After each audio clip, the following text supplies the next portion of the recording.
Praise the Lord. Shall we read from Daniel chapter 2?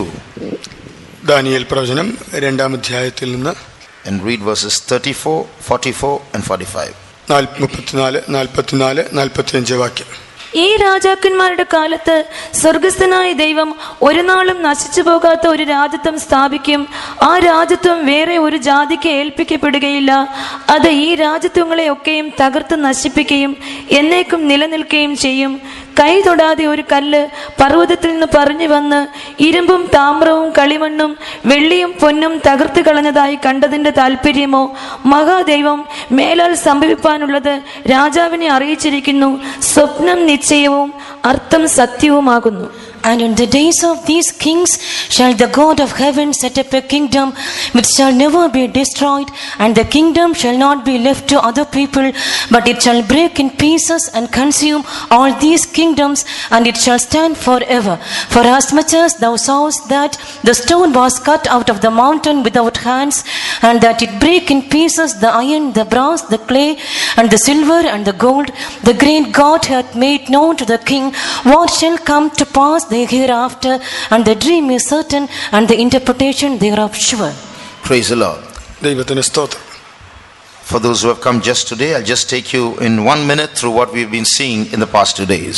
ഇന്ന് മാത്രം വന്നവർക്കായി കഴിഞ്ഞ ദിവസങ്ങളിൽ പറഞ്ഞ കാര്യങ്ങൾ ഒരു നിമിഷത്തിനുള്ളിൽ ഞാൻ നിങ്ങൾക്ക് അറിയിച്ചു തരാം. The topic of these studies is the Battle of Armagedon.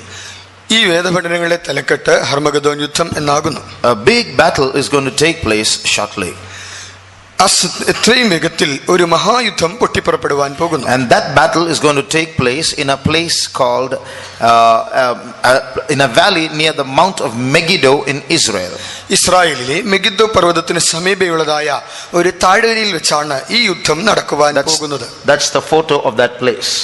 ആ സ്ഥലത്തിന്റെ ഛായാചിത്രം നമുക്കിവിടെ കാണാം. Now this war is very significant because it's not like the previous world wars. This is going to be a spiritual physical war where Satan and God are going to be directly involved. ഈ യുദ്ധം മറ്റ് യുദ്ധങ്ങളിൽ നിന്ന് വ്യത്യസ്തമായി വളരെയധികം പ്രാധാന്യം അർഹിക്കുന്ന ഒന്നാകുന്നു. എന്തുകൊണ്ടെന്നാൽ ഈ യുദ്ധത്തിൽ ദൈവവും സാത്താനും അവർ നേരിട്ട് ഇതിൽ പങ്കാളികളായി തീരുന്നു. And it is also important for us because most of you who are sitting here are going to be soldiers or part of the army in that battle.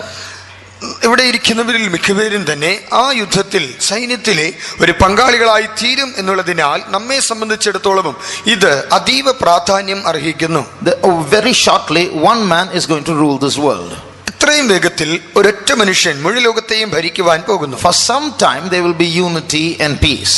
അല്പകാലത്തേക്ക് അവിടെ ഒരുമയും സമാധാനവും ഉണ്ടായിരിക്കും. Then again war will break out and bloodshed will increase. വീണ്ടും യുദ്ധം പൊട്ടിപ്പുറപ്പെടും, രക്തച്ചൊരിച്ചിൽ വർദ്ധിക്കും. As I told you on the first day, tomorrow we're going to see how the world population is going to get reduced. About 300 crore people are going to die in these 7 years of the rule of the Antichrist. ഒന്നാം ദിവസത്തിൽ പറഞ്ഞ കാര്യം നാളെ നമുക്ക് വിശദമായി ചിന്തിക്കാം. എതിർ ക്രിസ്തുവിന്റെ ഭരണകാലത്തിന് ശേഷം വരുന്നതായി ഈ യുദ്ധ നിമിത്തമായ ആ കാലയളവിൽ ലോക ജനസംഖ്യയിൽ 300 കോടിയിൽ പരം ആളുകൾ കൊല്ലപ്പെട്ട് ജനസംഖ്യ അത്രത്തോളം ചുരുങ്ങിപ്പോകും. China is becoming a superpower and is going to play an important role in the rule of the Antichrist. China ഒരു വൻശക്തിയായി ഇപ്പോൾ മാറിക്കൊണ്ടിരിക്കുന്നുവല്ലോ. എതിർ ക്രിസ്തുവിന്റെ ഭരണകാലയളവിൽ ഒരു സുപ്രധാനമായ പങ്ക് ചൈനയും വഹിക്കും. All this is written in, it's encoded in secret in the Bible. ഇവയെല്ലാം തന്നെ സങ്കേത ഭാഷയിൽ നമ്മുടെ ബൈബിളിൽ രേഖപ്പെടുത്തിയിട്ടുണ്ട്. Tomorrow we will study these things in detail. ഈ നാളെ നമുക്ക് ഈ കാര്യങ്ങളെ വിശദമായി പഠിക്കാം. So the Antichrist and his armies are going to turn against Christ and his army. ആകയാൽ എതിർ ക്രിസ്തുവും അവന്റെ സേനയും ക്രിസ്തുവിനും അവന്റെ സേനയ്ക്കും എതിരായി തിരിയുവാൻ പോകുന്നു. So it's going to be a different kind of world war. It's going to be a war between two spiritual worlds. രണ്ട് ആത്മീക ഗോളങ്ങൾ തമ്മിലുള്ള ഒരു യുദ്ധം എന്ന നിലയിൽ ഇത് മറ്റ് ലോകമഹായുധങ്ങളിൽ നിന്ന് തുലവും വിഭിന്നമായ ഒന്നായി തീരും. And two armies are being formed today. ഇന്ന് രണ്ട് വിധമായ സൈന്യം രൂപവൽകൃതമായി കൊണ്ടിരിക്കുന്നു. One is an evil army. ഒന്ന് ഒരു ദുഷ്ട സൈന്യം. The other is a holy army. മറ്റൊന്ന് ഒരു വിശുദ്ധ സൈന്യം. So these armies are being formed today itself. ഇന്ന് തന്നെ ഈ സൈന്യം രൂപീകരിക്കപ്പെട്ടുകൊണ്ടിരിക്കുന്നു. In this picture, ഈ ചിത്രത്തിൽ this is a cover of a book. ഇത് ഒരു പുസ്തകത്തിന്റെ പുറം ചട്ടയിലുള്ള ചിത്രമാകുന്നു. It's called, the book is titled The Black Awakening. Black awakening എന്ന പേരിലുള്ളതായ ഒരു പുസ്തകത്തിന്റെ പുറം ചട്ടയാകുന്നു ഇത്. That means a black revival, a demonic wrong revival is taking place. പൈശാചികമായ തെറ്റായ ഒരു ഇരുണ്ട ഉണർവ് സംഭവിക്കുന്നു. So Satan is forming his army on one side. That's what this book describes. സാത്താൻ ഒരു ഭാഗത്ത് തന്റെ സേനയെ ഉരുവാക്കുന്നതിനെ കുറിച്ചാണ് ഈ പുസ്തകം വിശദീകരിക്കുന്നത്. In smaller letters underneath you will see the rise of the satanic super soldiers. അതിനെ താഴെ ചെറിയ അക്ഷരത്തിൽ നമുക്ക് കാണുവാൻ കഴിയുമ്പോൾ സാത്താന്റേതായ ശക്തരായ പടയാളികളുടെ ആവിർഭാവം. So this book is saying how many soldiers in armies today, real soldiers who are part of the armies of the nations, are not just being trained to fight physically, they are also being demonized. That means they are going through certain rituals where demons enter into them. ഇപ്പോഴത്തെ മിക്കവാറും രാജ്യങ്ങളിലെ സൈനികർ അവർ ഒരു അക്ഷരീകമായ യുദ്ധത്തിന് വേണ്ടി മാത്രമല്ല പരിശീലനം നേടിക്കൊണ്ടിരിക്കുന്നത്, ഒരു പൈശാചികമായ യുദ്ധത്തിനും കൂടി. ആകയാൽ ഇന്ന് അനേകർ ആ പൈശാചിക തലത്തിലുള്ളതായ ഒരു പരിശീലനത്തിലൂടെയും പോയിക്കൊണ്ടിരിക്കുന്നു. So they can run very fast with supernatural speed. ആകയാൽ അമാനുഷിക ശക്തിയോടുകൂടി അതിവേഗതയിൽ ഓടുവാൻ അവർക്ക് കഴിയും. They can jump from tall buildings without getting hurt. വളരെ ഉയരമായ കെട്ടിടങ്ങളിൽ നിന്ന് യാതൊരു പരുക്കും പറ്റാതെ താഴേക്ക് ചാടുവാൻ കഴിയും. So they will do supernatural things and they're being trained for that. ആകയാൽ അമാനുഷികമായ കാര്യങ്ങൾ ചെയ്യത്തക്ക നിലയിൽ അവർ പരിശീലനം നേടിയിരിക്കും. So this book is saying that in these last days real soldiers are becoming really demon possessed. ആകയാൽ ഈ പുസ്തകം പറയുന്നത് ഇന്നത്തെ യഥാർത്ഥ പടയാളികൾ അവർ വാസ്തവത്തിൽ പിശാച് ബാധിതരായിരിക്കുന്നു. These things are not just happening today, they've started 30-40 years ago. ഇത് ഇന്ന് സംഭവിക്കുന്ന ഒരു കാര്യമല്ല, 30-40 വർഷങ്ങൾക്ക് മുൻപ് തന്നെ തുടക്കം കുറിക്കപ്പെട്ടിരിക്കുന്നു. You see in that picture a soldier there in the fire. അവിടെ ആ ചിത്രത്തിൽ തീക്കുള്ളിൽ നിൽക്കുന്ന ഒരു പടയാളിയെ കാണാം. With a gun in his hand. തന്റെ കയ്യിൽ തോക്കുണ്ട്. There again in the fire you see a demon's face there in the darkness. വീണ്ടും ആ തീയിൽ ആ ഇരുട്ടിന്റെ മറവിൽ ഒരു പിശാചിന്റെ രൂപം കാണാം. So more and more people are getting demon possessed, more and more soldiers are getting demon possessed. ആകയാൽ അധികം ആളുകൾ പിശാച് ബാധിതരായി തീരുന്നത് പോലെ അനേകം പടയാളികളും പിശാച് പിടിച്ചവരായിരിക്കുന്നു. So on the one side the Satan and the Antichrist is getting their army ready for the battle of Armageddon. ഒരു ഭാഗത്ത് സാത്താനും എതിർ ക്രിസ്തുവും അർമഗദോൻ യുദ്ധത്തിന് വേണ്ടി തന്റെ പടയാളികളെ സന്നദ്ധരാക്കിക്കൊണ്ടിരിക്കുന്നു. On the other side God is getting his holy army ready for the same battle of Armageddon. മറുഭാഗത്ത് അതേ അർമഗദോൻ യുദ്ധത്തിന് വേണ്ടി ദൈവവും തന്റെ വിശുദ്ധ സേനയെ സജ്ജമാക്കിക്കൊണ്ടിരിക്കുന്നു. So as we sit here listening to the word of God, we must realize that we are getting ready to fight this major battle. ആകയാൽ ഇന്ന് ഇവിടെ ഇരുന്ന് തിരുവചനം ശ്രവിക്കുമ്പോൾ നാം മനസ്സിലാക്കേണ്ട ഒരു കാര്യം എന്തെന്നാൽ ഈ അന്തിമ യുദ്ധത്തിന് വേണ്ടി നാമും ഒരുക്കപ്പെട്ടുകൊണ്ടിരിക്കുന്നു. Yesterday we saw how this woman, this scarlet clad woman, this whore of Revelation chapter 17 is busy diverting the masses away from the truth, away from God.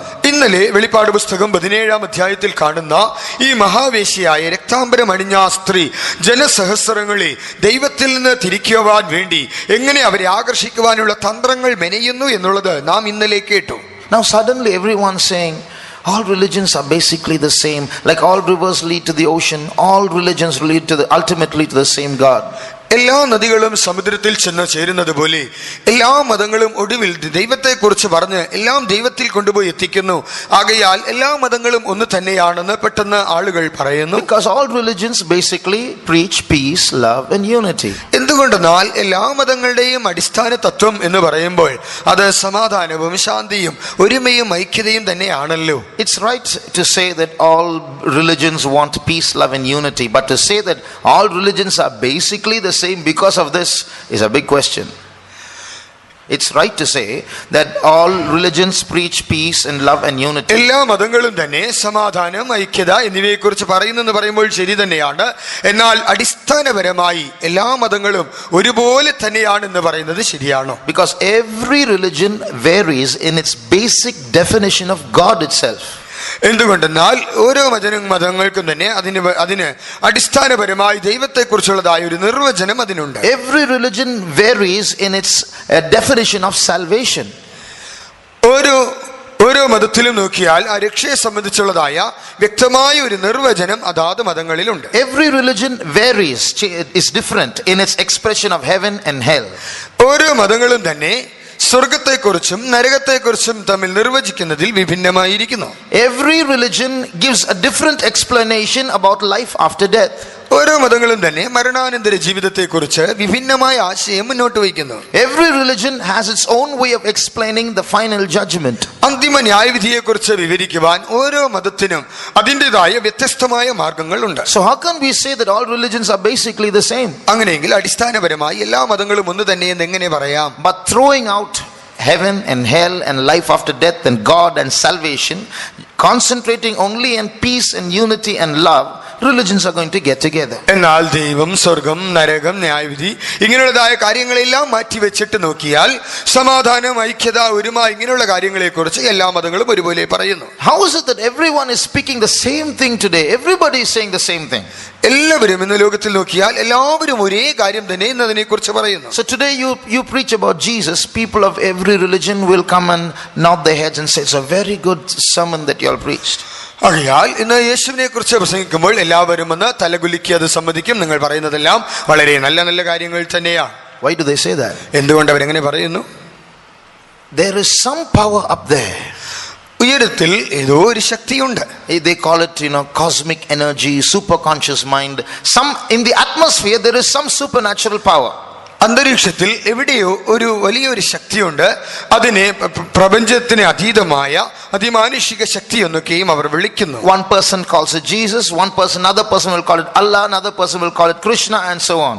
ഒരു വ്യക്തി ആ ശക്തിയെ യേശു എന്ന് വിളിക്കുമ്പോൾ മറ്റൊരു വ്യക്തി അതിനെ അല്ലാ എന്ന് വിളിക്കുന്നു, വേറെ ഒരു വ്യക്തി അതിനെ കൃഷ്ണൻ എന്ന് വിളിക്കുന്നു. എല്ലാം ഒന്ന് തന്നെ. So if we preach Jesus, they will say, well, for me it's Allah, for you it's Jesus, so it's all right. So you're preaching this ultimately what I am believing in, so they will nod and listen to every sermon we preach. That's how it's going today. ആകയാൽ യേശുവിനെ കുറിച്ച് അവർ പറയുമ്പോൾ ശരി തന്നെയാണ്, നിങ്ങൾ പറയുന്നത് കൊള്ളാം. എന്നാൽ നിങ്ങൾ യേശു എന്ന് വിളിക്കുമ്പോൾ ഞങ്ങൾ അല്ലാഹ് എന്ന് വിളിക്കുന്നു. ആത്യന്തികമായി രണ്ടും ഒന്ന് തന്നെയാണ് എന്ന് പറഞ്ഞ് അവർ സമ്മതിക്കും. ഇന്ന് ഈ ലോകത്തിൽ ഇതാകുന്നു സംഭവിക്കുന്നത്. So if you preach Jesus, they're not going to disagree because the name is different, that's all. ആകയാൽ യേശുവിനെ കുറിച്ച് നിങ്ങൾ പ്രസംഗിക്കുമ്പോൾ അവരതിനോട് എതിർക്കുക, പേര് മാത്രമാണല്ലോ വ്യത്യാസപ്പെടുന്നതെന്ന് പറയുകയുള്ളൂ. If you say Jesus is alone the way, the truth and the life, if you say no man can come to heaven except by Jesus, if you say there is no salvation except by Jesus, then you're in trouble.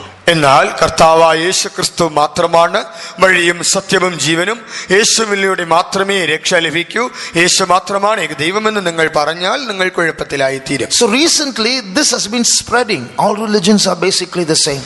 അടിസ്ഥാനപരമായി എല്ലാ മതങ്ങളും ഒന്ന് തന്നെ എന്നുള്ള ആശയം ഇന്ന് വ്യാപിച്ചുകൊണ്ടിരിക്കുന്നു. How is it that everybody is understanding that and agreeing to that and saying the same thing?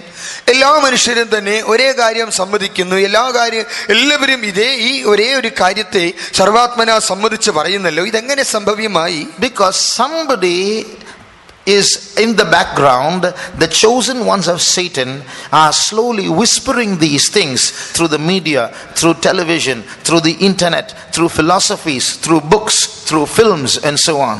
നമ്മൾ നോക്കിയാൽ പിന്നണിയിൽ നിന്ന് സാത്താനാൽ തിരഞ്ഞെടുക്കപ്പെട്ടതായ ഒരു കൂട്ടം ആളുകൾ ചലച്ചിത്രങ്ങളിലൂടെ, പുസ്തകങ്ങളിലൂടെ, മറ്റു മാധ്യമങ്ങളിലൂടെ, ടെലിവിഷനുകളിലൂടെ ഈ കാര്യം ആളുകളുടെ കാതുകളിൽ ഇടവിടാതെ മന്ത്രിച്ചുകൊണ്ടേയിരിക്കുന്നു. So Satan is breathing this to his elite, to his chosen ones. The chosen ones are influencing the world through the media and through other sources. സാത്താൻ താൻ തിരഞ്ഞെടുത്ത ആളുകളുടെ കാതുകളിൽ ഇത് മന്ത്രിക്കുന്നു. അവർ മറ്റു മാധ്യമങ്ങളിലൂടെ, മറ്റു പത്രങ്ങളിലൂടെ, മറ്റു വിധമായ ടെലിവിഷനുകളിലൂടെ ആളുകളിലേക്ക് ഇത് വ്യാപിപ്പിച്ചുകൊണ്ടിരിക്കുന്നു. So it's not no God that is rising these days. It's not atheism that is rising. It's a new spirituality where they say there is a power but it's all the same. ദൈവം ഇല്ല എന്ന് പറയുന്ന നിരീശ്വരവാദം അല്ല ഇത്. ഇപ്പോൾ ഒരു പുതിയ ഒരു ആധ്യാത്മികതയാണ്. എല്ലാ മതങ്ങളും ഒന്ന് തന്നെയാണ്. ഒരു പ്രകൃതിയാതീത ശക്തിയുണ്ട്. There was a man called Anton LaVey. Anton LaVey എന്നൊരായ ഒരു വ്യക്തി ഉണ്ടായിരുന്നു. He was the founder of the Church of Satan. താൻ സാത്താൻ സഭയുടെ സ്ഥാപകനാകും. And he wrote a Bible called the Satanic Bible. സാത്താന്റെ ബൈബിൾ എന്നൊരു പുസ്തകം താൻ രചിച്ചു. And in that Bible it is written that we will preach our theology to the masses through the television. നാം ടെലിവിഷനിലൂടെ നമ്മുടെ ദൈവശാസ്ത്രത്തെ ജനസമൂഹത്തോട് പ്രസ്താവിക്കും. So you won't know. It's subliminal, it's hidden behind the pictures, behind the words. It will reach you subtly. നിങ്ങൾ അറിയാതെ തന്നെ നിങ്ങൾ കാണുന്നതായ ചിത്രങ്ങളിൽ, നിങ്ങൾ വായിക്കുന്നതായ ഓരോ കാര്യങ്ങളിലും നിഗൂഢമായി ഇത് മറഞ്ഞിരിക്കുന്നു. ഇത് തന്ത്രപരമായി നിങ്ങളുടെ ഉള്ളിലേക്ക് കടന്നു വരുന്നു. So you won't consciously receive these things. They will get into your head without your knowledge. നിങ്ങൾ ബോധപൂർവം ഇതിനെ സ്വീകരിക്കുകയില്ല. എന്നാൽ നിങ്ങൾ അറിയാതെ, നിങ്ങളുടെ അറിവ് കൂടാതെ ഇത് നിങ്ങളുടെ മനസ്സിലേക്ക് പ്രവേശിക്കും. If you turn to Hebrews chapter 3, എബ്രായ ലേഖനം 3-ാം അധ്യായത്തിലേക്ക് കടന്നു വന്നാൽ, you will read there about one characteristic of sin. അവിടെ പാപത്തിന്റെ ഒരു സവിശേഷതയെ കാണാം. In that verse, in that chapter, 3 times you will see the word today. ആ അധ്യായത്തിൽ നമുക്ക് ഇന്ന് എന്നുള്ള ഒരു പദത്തെ 3 പ്രാവശ്യം കാണാം. In verse 7, 7-ാം വാക്യം, in verse 13, 13-ാം വാക്യം, in verse 15, 15-ാം വാക്യം. So what that verse, this chapter is trying to say, in making decisions, do not delay. ഇതിൽ പറയുവാൻ ശ്രമിക്കുന്നത് എന്തെന്നാൽ, തീരുമാനം കൈക്കൊള്ളുമ്പോൾ നിങ്ങൾ അതിനെ ഒട്ടും താമസിപ്പിക്കരുത്. Because the more you delay in working against sin, the more it will harden itself in occupying your heart. പാപത്തിന് വിരുദ്ധമായി പോരാടുന്നതിൽ നിങ്ങൾ എത്രത്തോളം കാലദൈർഘ്യം വരുത്തുന്നുവോ അത്രത്തോളം നിങ്ങളുടെ ഹൃദയത്തെ കൈവശമാക്കിക്കൊണ്ട്, അത്രത്തോളം നിങ്ങളുടെ ഹൃദയത്തെ കഠിനമാക്കി അത് ശക്തിമത്തായി തീരും. So this chapter, sin has this habit of developing a self-defense mechanism. Once it sits inside, it will bring out justification so that you don't let it out again. ആകയാൽ ഈ പാപത്തിന് സ്വയം പ്രതിരോധം തീർക്കുവാനുള്ളതായ ഒരു കഴിവുണ്ട്. അത് ഉള്ളിൽ ഇരിക്കുമ്പോൾ തന്നെ അത് നീതീകരിക്കുവാനുള്ളതായ മാർഗം. That's why the word of God says, today if you will hear his voice, don't harden your hearts and don't delay your decision. When the voice of God comes to you, it gives you the strength to put out that sin, immediately obey. ആകയാൽ ദൈവത്തിന്റെ വചനം പറയുന്നത്, ഇന്ന് നിങ്ങൾ അവന്റെ ശബ്ദം കേൾക്കുന്നുവെങ്കിൽ നിങ്ങൾ പാപത്തിന് വിരുദ്ധമായി പോരാടുന്നതിൽ ഒട്ടും താമസിപ്പിക്കരുത്. ഇന്ന് നിങ്ങൾക്ക് പാപത്തോട് പോരാടുവാനുള്ള ശക്തി അവന്റെ ശബ്ദം കേൾക്കുമ്പോൾ ലഭിക്കുമ്പോൾ നിങ്ങൾ അതിനെ താമസമിന പുറത്താക്കി കളയണം. So exhort one another daily while it is called today, lest any of you be hardened through the deceitfulness of sin. Verse 13. ആകയാൽ നിങ്ങളിൽ ആരും പാപത്തിന്റെ ചതിയാൽ കഠിനപ്പെടാതിരിക്കേണ്ടതിന് ഇന്ന് എന്ന് പറയുന്നിടത്തോളം നിങ്ങൾ നാൾതോറും അന്യോന്യം പ്രബോധിപ്പിച്ചുകൊള്ളുവിൻ. So if you have a TV in your house, ആകയാൽ നിങ്ങളുടെ വീട്ടിൽ നിങ്ങൾക്കൊരു ടെലിവിഷൻ ഉണ്ടെന്നിരിക്കട്ടെ, God is talking to you now. ദൈവം ഇപ്പോൾ നിങ്ങളോട് സംസാരിക്കുന്നു. If you delay in making a decision, slowly the devil will talk to you. നിങ്ങൾ തീരുമാനം കൈക്കൊള്ളുന്നതിൽ കാലതാമസം വരുത്തുന്നുവെങ്കിൽ പതുക്കെ പിശാച് നിങ്ങളോട് സംസാരിക്കുവാൻ തുടങ്ങും. There was one family, one believer's family, old believer's family. They had a TV in their house. തങ്ങളുടെ വീട്ടിൽ ടെലിവിഷൻ ഉണ്ടായിരുന്ന ഒരു പഴയ വിശ്വാസി കുടുംബം. And one night, one person in the family saw a dream that there was a green big snake sitting on the television. ഒരു രാത്രിയിൽ ആ കുടുംബത്തിലെ ഒരാൾ ഒരു വലിയ പച്ച നിറത്തിലുള്ളതായ ഒരു പാമ്പ് ആ ടെലിവിഷന്റെ മുകളിൽ ഇരിക്കുന്നതായി താൻ ഒരു സ്വപ്നത്തിൽ കണ്ടു. He woke up scared. താൻ നെട്ടി ഉണർന്നു. And he told the family, we have to do something quickly. താൻ തന്റെ കുടുംബാംഗങ്ങളോട് നാം എന്തെങ്കിലും ഉടനെ ചെയ്തേ മതിയാകൂ എന്ന് പറഞ്ഞു. So while the decision was being made and the rate was being discussed and people were not coming to buy, 4-5 days, 1 week went off. അവരിങ്ങനെ ആ ടെലിവിഷൻ വിൽക്കുവാൻ തീരുമാനിച്ചു. അതിനുള്ളതായ വിലപേശലുകൾ നടന്നു. അതിന് പറഞ്ഞതായ വിലയൊത്തില്ല, ആളുകൾ വന്നില്ല. ഇങ്ങനെ 4-5 ദിനങ്ങളൊക്കെ കടന്നുപോയി. In that 1 week, the dream faded from memory. ആ ഒരാഴ്ചയ്ക്കുള്ളിൽ സ്വപ്നത്തിന്റെ തീവ്രത അവരിൽ നിന്ന് മങ്ങിപ്പോയി. So the heat of the dream reduced. ആകയാൽ ആ സ്വപ്നത്തിന്റെ ആ തീവ്രത കുറഞ്ഞുപോയി. The dream was seen about 5 years ago. ആ സ്വപ്നം കണ്ടത് 5 വർഷങ്ങൾക്ക് മുൻപാണ്. The TV is still there in that house today. ഇന്നും ആ വീട്ടിൽ ടെലിവിഷൻ ഉണ്ട്. Now do you know the meaning of this verse? While it is called today, make your decision, don't harden your heart. ഇന്ന് നിങ്ങൾ ഹൃദയം കഠിനമാക്കാതെ തീരുമാനമെടുക്കണമെന്ന് പറയുമ്പോൾ ഈ വാക്യത്തിന്റെ അർത്ഥം നിങ്ങൾക്ക് മനസ്സിലാകുന്നുണ്ടല്ലോ. Because these are tools that Satan uses to communicate to people. ആളുകളോട് ആശയവിനിമയം നടത്തുവാനുള്ള സാത്താന്റേതായ വഴികൾ, സാത്താന്റെ ഉപകരണങ്ങളാണ് ഇതൊക്കെ. Yesterday we saw how this whore is going to be judged. ഇന്നലെ ഈ മഹാവേശ്യ എങ്ങനെ ന്യായം വിധിക്കപ്പെടുമെന്നുള്ളത് നാം കേട്ടു. So when that judgment comes on her, the judgment will come upon everything that belongs to her. അവളുടെ മേൽ ന്യായവിധി വരുമ്പോൾ അവൾക്കുള്ള എല്ലാവറ്റിന്റെ മേലും ന്യായവിധി വരും. So if you have any of those instruments that she is using in your house, the judgment will come to your house. ആകയാൽ അവൾ ഉപയോഗിക്കുന്നതായ ഏതെങ്കിലും ഉപകരണങ്ങൾ നിങ്ങളുടെ വീട്ടിൽ ഉണ്ടെങ്കിൽ തീർച്ചയായും അവൾക്ക് വരുന്ന ന്യായവിധി നിങ്ങളുടെ വീട്ടിലും വരും. So anything that comes under the title modern, anything that comes under the title latest, we Pentecostals should not go after those things. ആകയാൽ ആധുനികത എന്ന് പറയുമ്പോൾ, ഏറ്റവും നവീനമായതെന്ന് പറയുമ്പോൾ, അങ്ങനെ എന്തെങ്കിലും വന്നാൽ ദയവായി പെന്തക്കോസ്തുകാരായ ദൈവമക്കളെ നിങ്ങൾ അതിന്റെ പിന്നാലെ പോകരുത്. Because our Jesus is a simple Jesus. എന്തുകൊണ്ടെന്നാൽ നമ്മുടെ യേശു വളരെ ലാളിത്യമുള്ള യേശു. We are his disciples, we should be simple also. നാം അവന്റെ ശിഷ്യന്മാരാകയാൽ നാമും എളിമയുള്ള ജനമായിരിക്കണം. We are foolish enough to compare ourselves with society and live on a par with them. We fail to understand that we are supposed to compare ourselves with Jesus. ആകയാൽ നാം സമൂഹത്തോട് നമ്മെ തുലനം ചെയ്തിട്ട് നാം കുറഞ്ഞവരാണെന്ന് കരുതി നാം അവരെ പോലെ ആകുവാൻ ശ്രമിക്കരുത്. നാം അങ്ങനെ ഭോഷന്മാരായി തീരരുത്. നാം നമ്മെ യേശുവുമായി മാത്രമേ സദാ താരതമ്യം ചെയ്യാവൂ. So quickly make those decisions to put those things out of our houses. ആകയാൽ ഈ വിധമായ കാര്യങ്ങളെ നമ്മുടെ വീട്ടിൽ നിന്ന് അകറ്റുവാനുള്ള തീരുമാനത്തെ നിങ്ങൾ ഒട്ടും താമസിക്കാതെ കൈക്കൊള്ളണം. You know, the Israelites, when they were in the wilderness, Israel ജനത അവർ മരുഭൂമിയിലായിരുന്നപ്പോൾ, the Bible says they lusted. Bible പറയുന്നു അവർ ദുർമോഹികളായി മോഹിച്ചു. And they asked for meat. They said, we are bored with this manna all the time. Give us some diversion. We want some meat. അവർ പറയുന്നത്, ഈ മന്ന ഭക്ഷിച്ച് ഞങ്ങൾ മുഷിഞ്ഞു പോയിരിക്കുന്നു, ഞങ്ങൾക്ക് വ്യത്യസ്തമായ ഒരു ആഹാരം തരണം, ഞങ്ങൾക്ക് ഇറച്ചി തരേണം. So then God yielded to their stubbornness and gave them meat. ദൈവം അവരുടെ ആ മാത്സര്യ ഭാവത്തിന് ദൈവം വിധേയപ്പെട്ടിട്ട് ദൈവം അവർക്ക് ഇറച്ചി കൊടുത്തു. But while they were chewing that meat, God's anger burned. എന്നാൽ ആ ഇറച്ചി അവർ ചവച്ചുകൊണ്ടിരിക്കയിൽ തന്നെ ദൈവത്തിന്റെ കോപം ജ്വലിച്ചു. Read that verse in Numbers chapter 11. സംഖ്യാപുസ്തകം 11-ാം അധ്യായത്തിൽ verse 33 and 34. 33-34 വാക്യങ്ങൾ വായിക്കാം. എന്നാൽ ഇറച്ചി അവരുടെ പല്ലിനിടയിൽ ഇരിക്കുമ്പോൾ അത് ചവച്ചിറക്കും മുൻപേ തന്നെ യഹോവയുടെ കോപം ജനത്തിന്റെ നേരെ ജ്വലിച്ചു. യഹോവ ജനത്തെ ഒരു മഹാബാധ കൊണ്ട് സംഹരിച്ചു.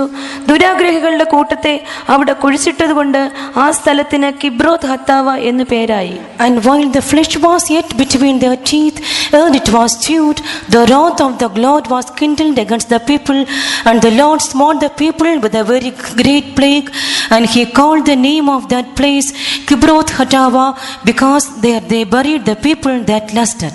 So the word Kibroth Hattava means graves of lust. ഇവിടെ കിബ്രോത്ത് ഹത്താവ എന്ന പേരിന്റെ അർത്ഥം എന്ന് പറയുന്നത് ദുർമോഹികളുടെ ശവക്കല്ലറ. Graves of lust. മോഹത്തിൻ്റെതായ Kallara. So what does it mean? അതിന്റെ അർത്ഥം എന്താണ്? Lust is supposed to be buried. അതിന്റെ അർത്ഥം എന്തെന്നാൽ മോഹത്തെ കുഴിച്ചിടണം. If you don't bury lust, you will be buried with the lust. നിങ്ങൾ ആ മോഹത്തെ കുഴിച്ചിടുന്നില്ല എങ്കിൽ ആ മോഹത്തോടുകൂടി നിങ്ങൾ കുഴിച്ചിടപ്പെടും. That's what happened. Kibroth Hattava means only lust should be buried, but your people are buried who lusted. അതാണ് സംഭവിച്ചത്. കിബ്രോത്ത് ഹത്താവ എന്ന് പറഞ്ഞാൽ മോഹത്തെ കുഴിച്ചിടണം, എന്നാൽ ഇവിടെ ആളുകൾ കുഴിച്ചിടപ്പെട്ടു. So what happens is, if we don't bury those lusts and those instruments that the whore provides, and we rejoice in those lusts and get deceived, when that whore is judged, we will be judged with the whore.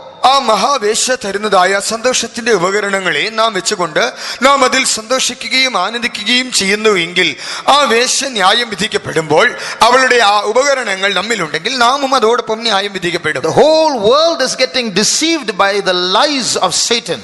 സാത്താന്റെ ഭോഷ്കിനാൽ, സാത്താന്റെ വ്യാജത്താൽ മുഴു ലോകവും ഇപ്പോൾ ചതിക്കപ്പെട്ടുകൊണ്ടിരിക്കുന്നു. But you, O child of God, you're listening to the truth.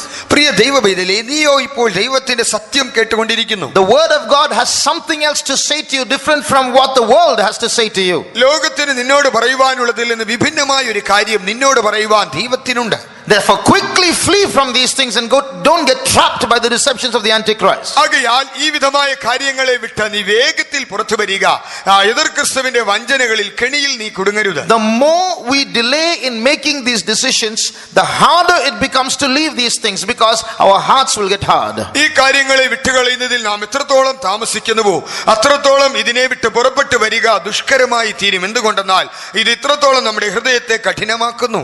So the whole world is believing these lies and deceptions and enjoying them, and finally when the Antichrist Antichrist comes, they will welcome him as their savior. ആകയാൽ ഇന്ന് മുഴു ലോകവും ഈ വിധമായ വ്യാജങ്ങളെ ഉപായങ്ങളെ സന്തോഷത്തോടെ സ്വീകരിക്കുന്നു. അതിൽ ആനന്ദിച്ച് അവർ ചതിക്കപ്പെട്ടുകൊണ്ടിരിക്കുന്നു. ഒടുവിൽ എതിർ ക്രിസ്തു രംഗപ്രവേശം ചെയ്യുമ്പോൾ അവനെ തങ്ങളുടെ രക്ഷിതാവായി അവർ സ്വാഗതം ചെയ്യും. He is a beast. He is dangerous. He is demon possessed. Satan is inside him, but they will call him the world's savior. അവൻ മൃഗമാണ്, അവൻ അപകടകാരിയാണ്, അവനിൽ പിശാചുണ്ട്, അവൻ സാത്താന്റെ ഉപകരണമാണ്. എന്നാലും അവൻ രംഗപ്രവേശം ചെയ്യുമ്പോൾ ആളുകൾ അവനെ ലോകത്തിന്റെ രക്ഷിതാവ് എന്ന് വിളിക്കും. So in Revelation chapter 6 we see when the Antichrist comes to control, he comes on a white horse. ആകയാൽ വെളിപ്പാട് പുസ്തകം 6-ാം അധ്യായത്തിൽ എതിർ ക്രിസ്തു ലോകത്തിന്റെ നിയന്ത്രണം ഏറ്റെടുക്കുവാൻ രംഗപ്രവേശം ചെയ്യുമ്പോൾ അവൻ ഒരു വെള്ളക്കുതിരപ്പുറത്ത് വരുന്നു. So that white shows peace. ആകയാൽ ആ വെള്ള എന്നത് സമാധാനത്തെ കാണിക്കുന്നു. So he will come into power, he will emerge into power through peace, by making peace. ആകയാൽ അവൻ സമാധാനത്തിലൂടെ സമാധാനം സ്ഥാപിച്ചുകൊണ്ട് അവൻ അധികാരത്തിലേക്ക് വരും. For a few months there will be peace in this world. ചില മാസങ്ങൾക്ക് ലോകത്തിൽ സമാധാനം ഉണ്ടാകും. I met an IAS officer who is one of our believers. നമ്മുടെ വിശ്വാസികളിൽ ഒരാളായ ഒരു IAS ഓഫീസറെ ഞാൻ കണ്ടുമുട്ടുവാനിടയായി. He had gone abroad last year and he had attended an international conference. താൻ കഴിഞ്ഞ വർഷത്തിൽ ഒരു അന്താരാഷ്ട്ര സമ്മേളനത്തിൽ പോയി പങ്കെടുക്കുകയുണ്ടായി. And the world leaders, the people who are supposed to be managing this world, were saying in that conference, things are getting out of control, we don't know what to do, they don't have a solution, the problems are increasing. ഈ ലോകത്തിന്റെ പൊതുവായ ഭരണ നിയന്ത്രണത്തിൽ പങ്കാളികളായ ഉന്നതരായ ആളുകൾ ആ സമ്മേളനത്തിൽ അവർ പറഞ്ഞത്, കാര്യങ്ങൾ നമ്മുടെ കൈവിട്ടു പോകുന്നു, കാര്യങ്ങൾ നമ്മുടെ നിയന്ത്രണത്തെ വിട്ടു പോകുന്നു, ഇതിന് ഒരു പരിഹാരം എന്താണെന്ന് അറിയാതെ ഞങ്ങൾ വിഷമിക്കുകയാണ്. So it is at this time when the Antichrist comes and brings solutions to many of the world's problems, he will be the savior of the world. ആകയാൽ ഈ വിധമായ എത്രയോ പ്രശ്നങ്ങൾക്ക് പരിഹാര മാർഗം നിർദ്ദേശിച്ചുകൊണ്ട് എതിർ ക്രിസ്തു രംഗപ്രവേശം ചെയ്യുമ്പോൾ അവൻ ലോകത്തിന്റെ രക്ഷിതാവായി മാറും. But after few months again warfare and bloodshed and death will start and many millions are going to die. എന്നാൽ ചില മാസങ്ങൾ കഴിയുമ്പോൾ വീണ്ടും യുദ്ധങ്ങൾ, രക്തച്ചൊരിച്ചിലുകൾ, മരണങ്ങൾ സംഭവിക്കും. വീണ്ടും ദശലക്ഷക്കണക്കിന് ആളുകൾ കൊല്ലപ്പെടും. If you look at this statue, ഇപ്പോൾ ഈ പ്രതിമയെ നോക്കുക. we saw about this yesterday. ഇതിനെക്കുറിച്ച് നാം ഇന്നലെ കണ്ടു. The feet, that is iron and clay, that's the end time, the kingdoms of the end time. ആ പാദം ഇരുമ്പും കളിമണ്ണും ചേർന്നത് അത് അന്ത്യകാല രാജ്യങ്ങൾ. So a part of that is this kingdom of the Antichrist. അത് ഈ എതിർ ക്രിസ്തുവിന്റെ രാജ്യത്തിന്റെ ഒരു ഭാഗമാണ്. Part of these kingdoms is the kingdom of the Antichrist. ആകയാൽ ഈ രാജ്യത്തിന്റെ ഭാഗങ്ങൾ എന്നത് എതിർ ക്രിസ്തുവിന്റെ രാജ്യത്തിലെയും ഭാഗങ്ങളായി തീരും. If you notice this statue, as the metal you go down from top, you will see the metals are getting inferior. നോക്കുക, ഈ പ്രതിമയെ നിങ്ങൾ ശ്രദ്ധിച്ചാൽ അതിന്റെ തല മുതൽ താഴോട്ടുള്ളതായ പാദം വരെയുള്ളതായ ലോഹങ്ങളെ നോക്കിയാൽ താഴോട്ട് വരുംതോറും ആ ലോഹങ്ങൾ കുറഞ്ഞതായി തീരുന്നു. Inferior in quality. അത് അതിന്റെ ഗുണനിലവാരം കുറഞ്ഞതാകുന്നു. Not only that, മാത്രമല്ല, if you look at that image, it's heavy on top and light at the bottom. നോക്കുക, പ്രതിമയെ നോക്കിയാൽ അതിന്റെ തലയുടെ ഭാഗത്ത് അതിന് ഭാരം കൂടുതലാണെങ്കിൽ അതിന്റെ പാദത്തിന്റെ ഭാഗത്ത് ഭാരം കുറവ്. So it doesn't have proper balance, it just stands, that's all. അതങ്ങനെ വെറുതെ നിൽക്കുന്നതേയുള്ളൂ, അതിനൊരു സന്തുലിതാവസ്ഥയില്ല. In that dream that Nebuchadnezzar saw, Nebuchadnezzar കണ്ടതായ ആ സ്വപ്നത്തിൽ a stone came rolling from the skies ആകാശത്തിൽ നിന്ന് ഒരു കല്ല് ഉരുണ്ടു വന്നു and hit the image at the feet. ആ പ്രതിമയുടെ കാൽക്കൽ വന്നിടിച്ചു. And at that moment it didn't just fall, it collapsed. The head, the gold, the silver, the brass, the iron, everything collapsed, just like the twin towers collapsed, and everything became powder, and a wind swept it away, and there was no place for them. ആ കല്ല് വന്ന് ഇടിച്ചപ്പോൾ ഈ പ്രതിമ താഴെ വീഴുകയല്ല, അതിലെ ആ തങ്കവും വെള്ളിയും താമ്രവും ഇരുമ്പുമായ സകല ഭാഗങ്ങളും അത് തകർക്കപ്പെട്ടു. ആ ഇരട്ട ഗോപുരങ്ങൾ തകർക്കപ്പെട്ടതുപോലെ അതെല്ലാം തവിടുപൊടിയായി കാറ്റ് അതിനെ പാർപ്പിച്ചു കൊണ്ടുപോയി.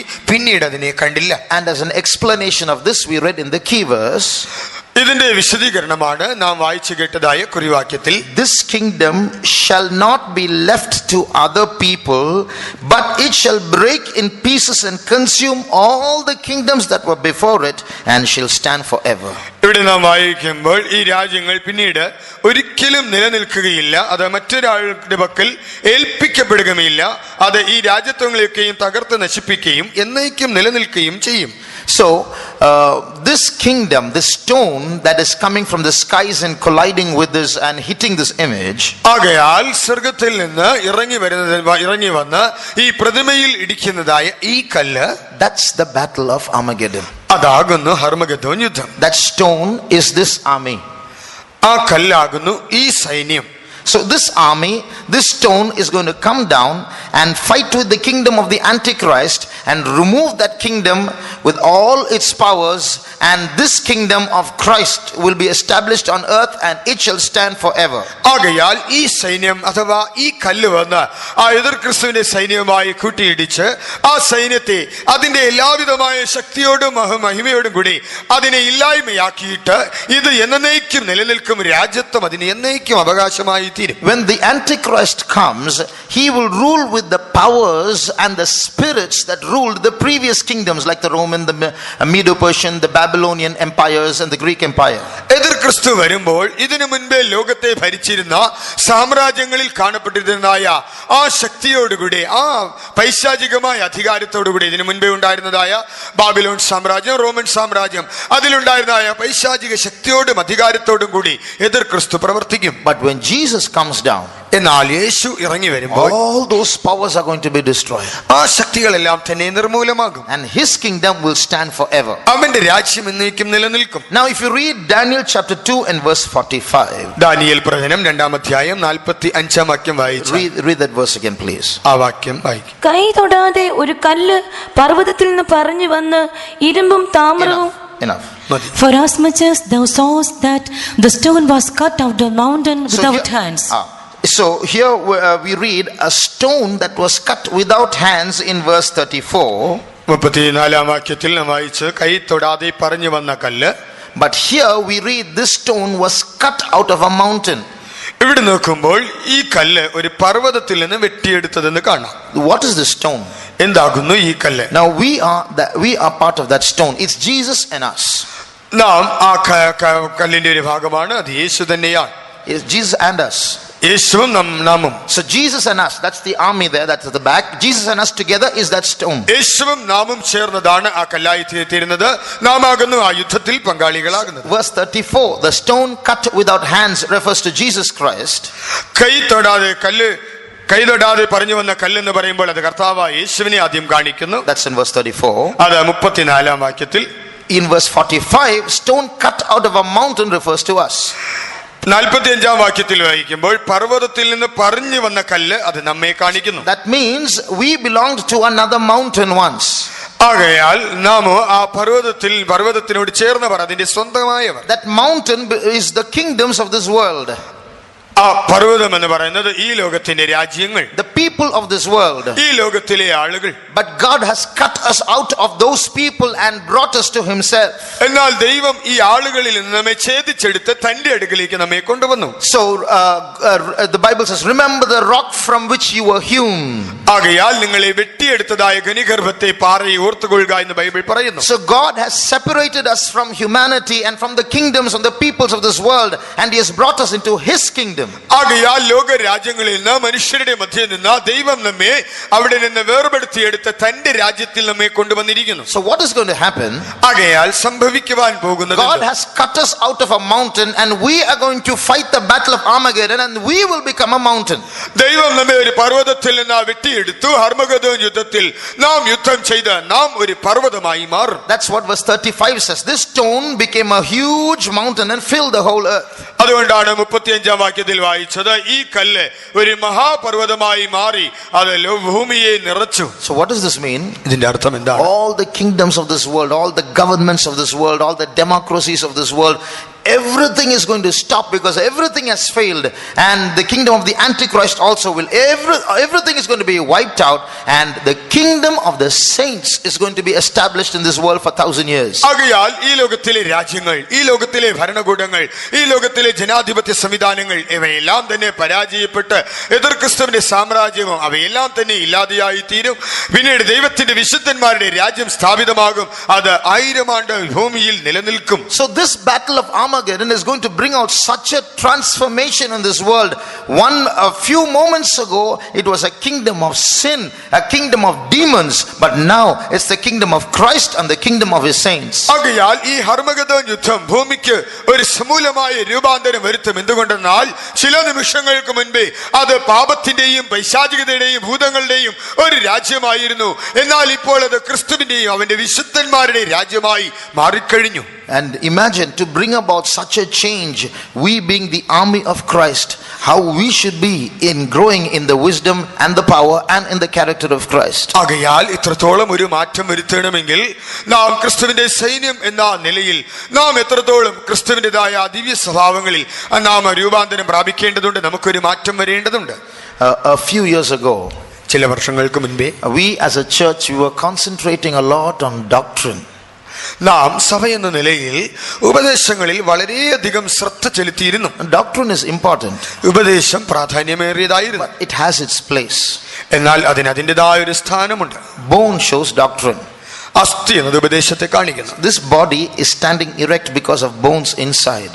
അകത്ത് അസ്ഥികൾ ഉള്ളതുകൊണ്ട് മാത്രമാണ് ഇന്ന് ഈ ശരീരം അത് നിവിരെ നിൽക്കുന്നത്. But the bone should be inside. എന്നാൽ അസ്ഥി ഉള്ളിലായിരിക്കണം. Outside it's not visible.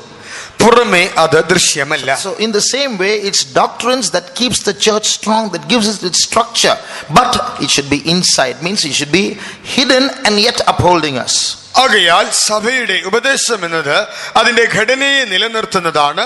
അത് വളരെ പ്രാധാന്യമാണ്. എന്നാൽ അത് അകമേ മറഞ്ഞിരുന്നു കൊണ്ട് അതേസമയം അത് നമ്മെ താങ്ങി നിർത്തുകയും വേണം. But you see a crab.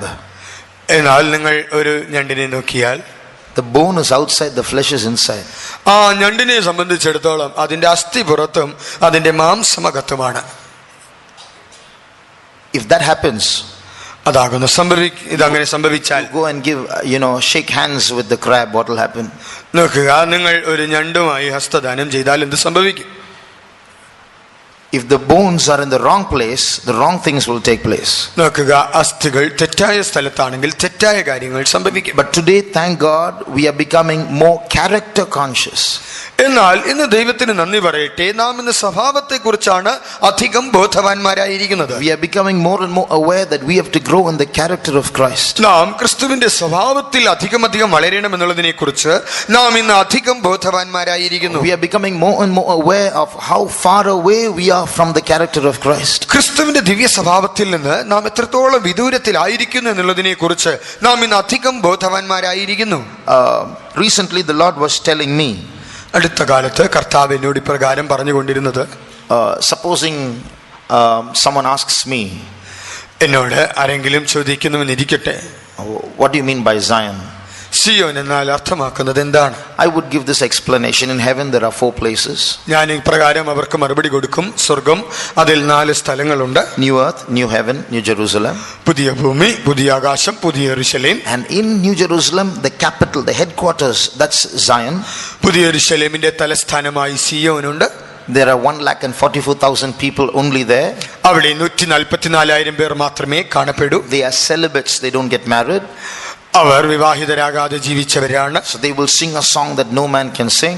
ആർക്കും പഠിക്കുവാൻ കഴിയാത്ത പാട്ടപരിപാട്. So that's my description of Zion.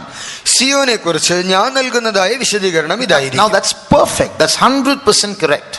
അത് 100% സത്യം തന്നെയാണ്. But you look at how Jesus defines Zion. എന്നാൽ യേശു സിയോനെ നിർവചിക്കുന്നത് എങ്ങനെയെന്ന് നോക്കിയാൽ, read Matthew 18:4. മത്തായി 18:4.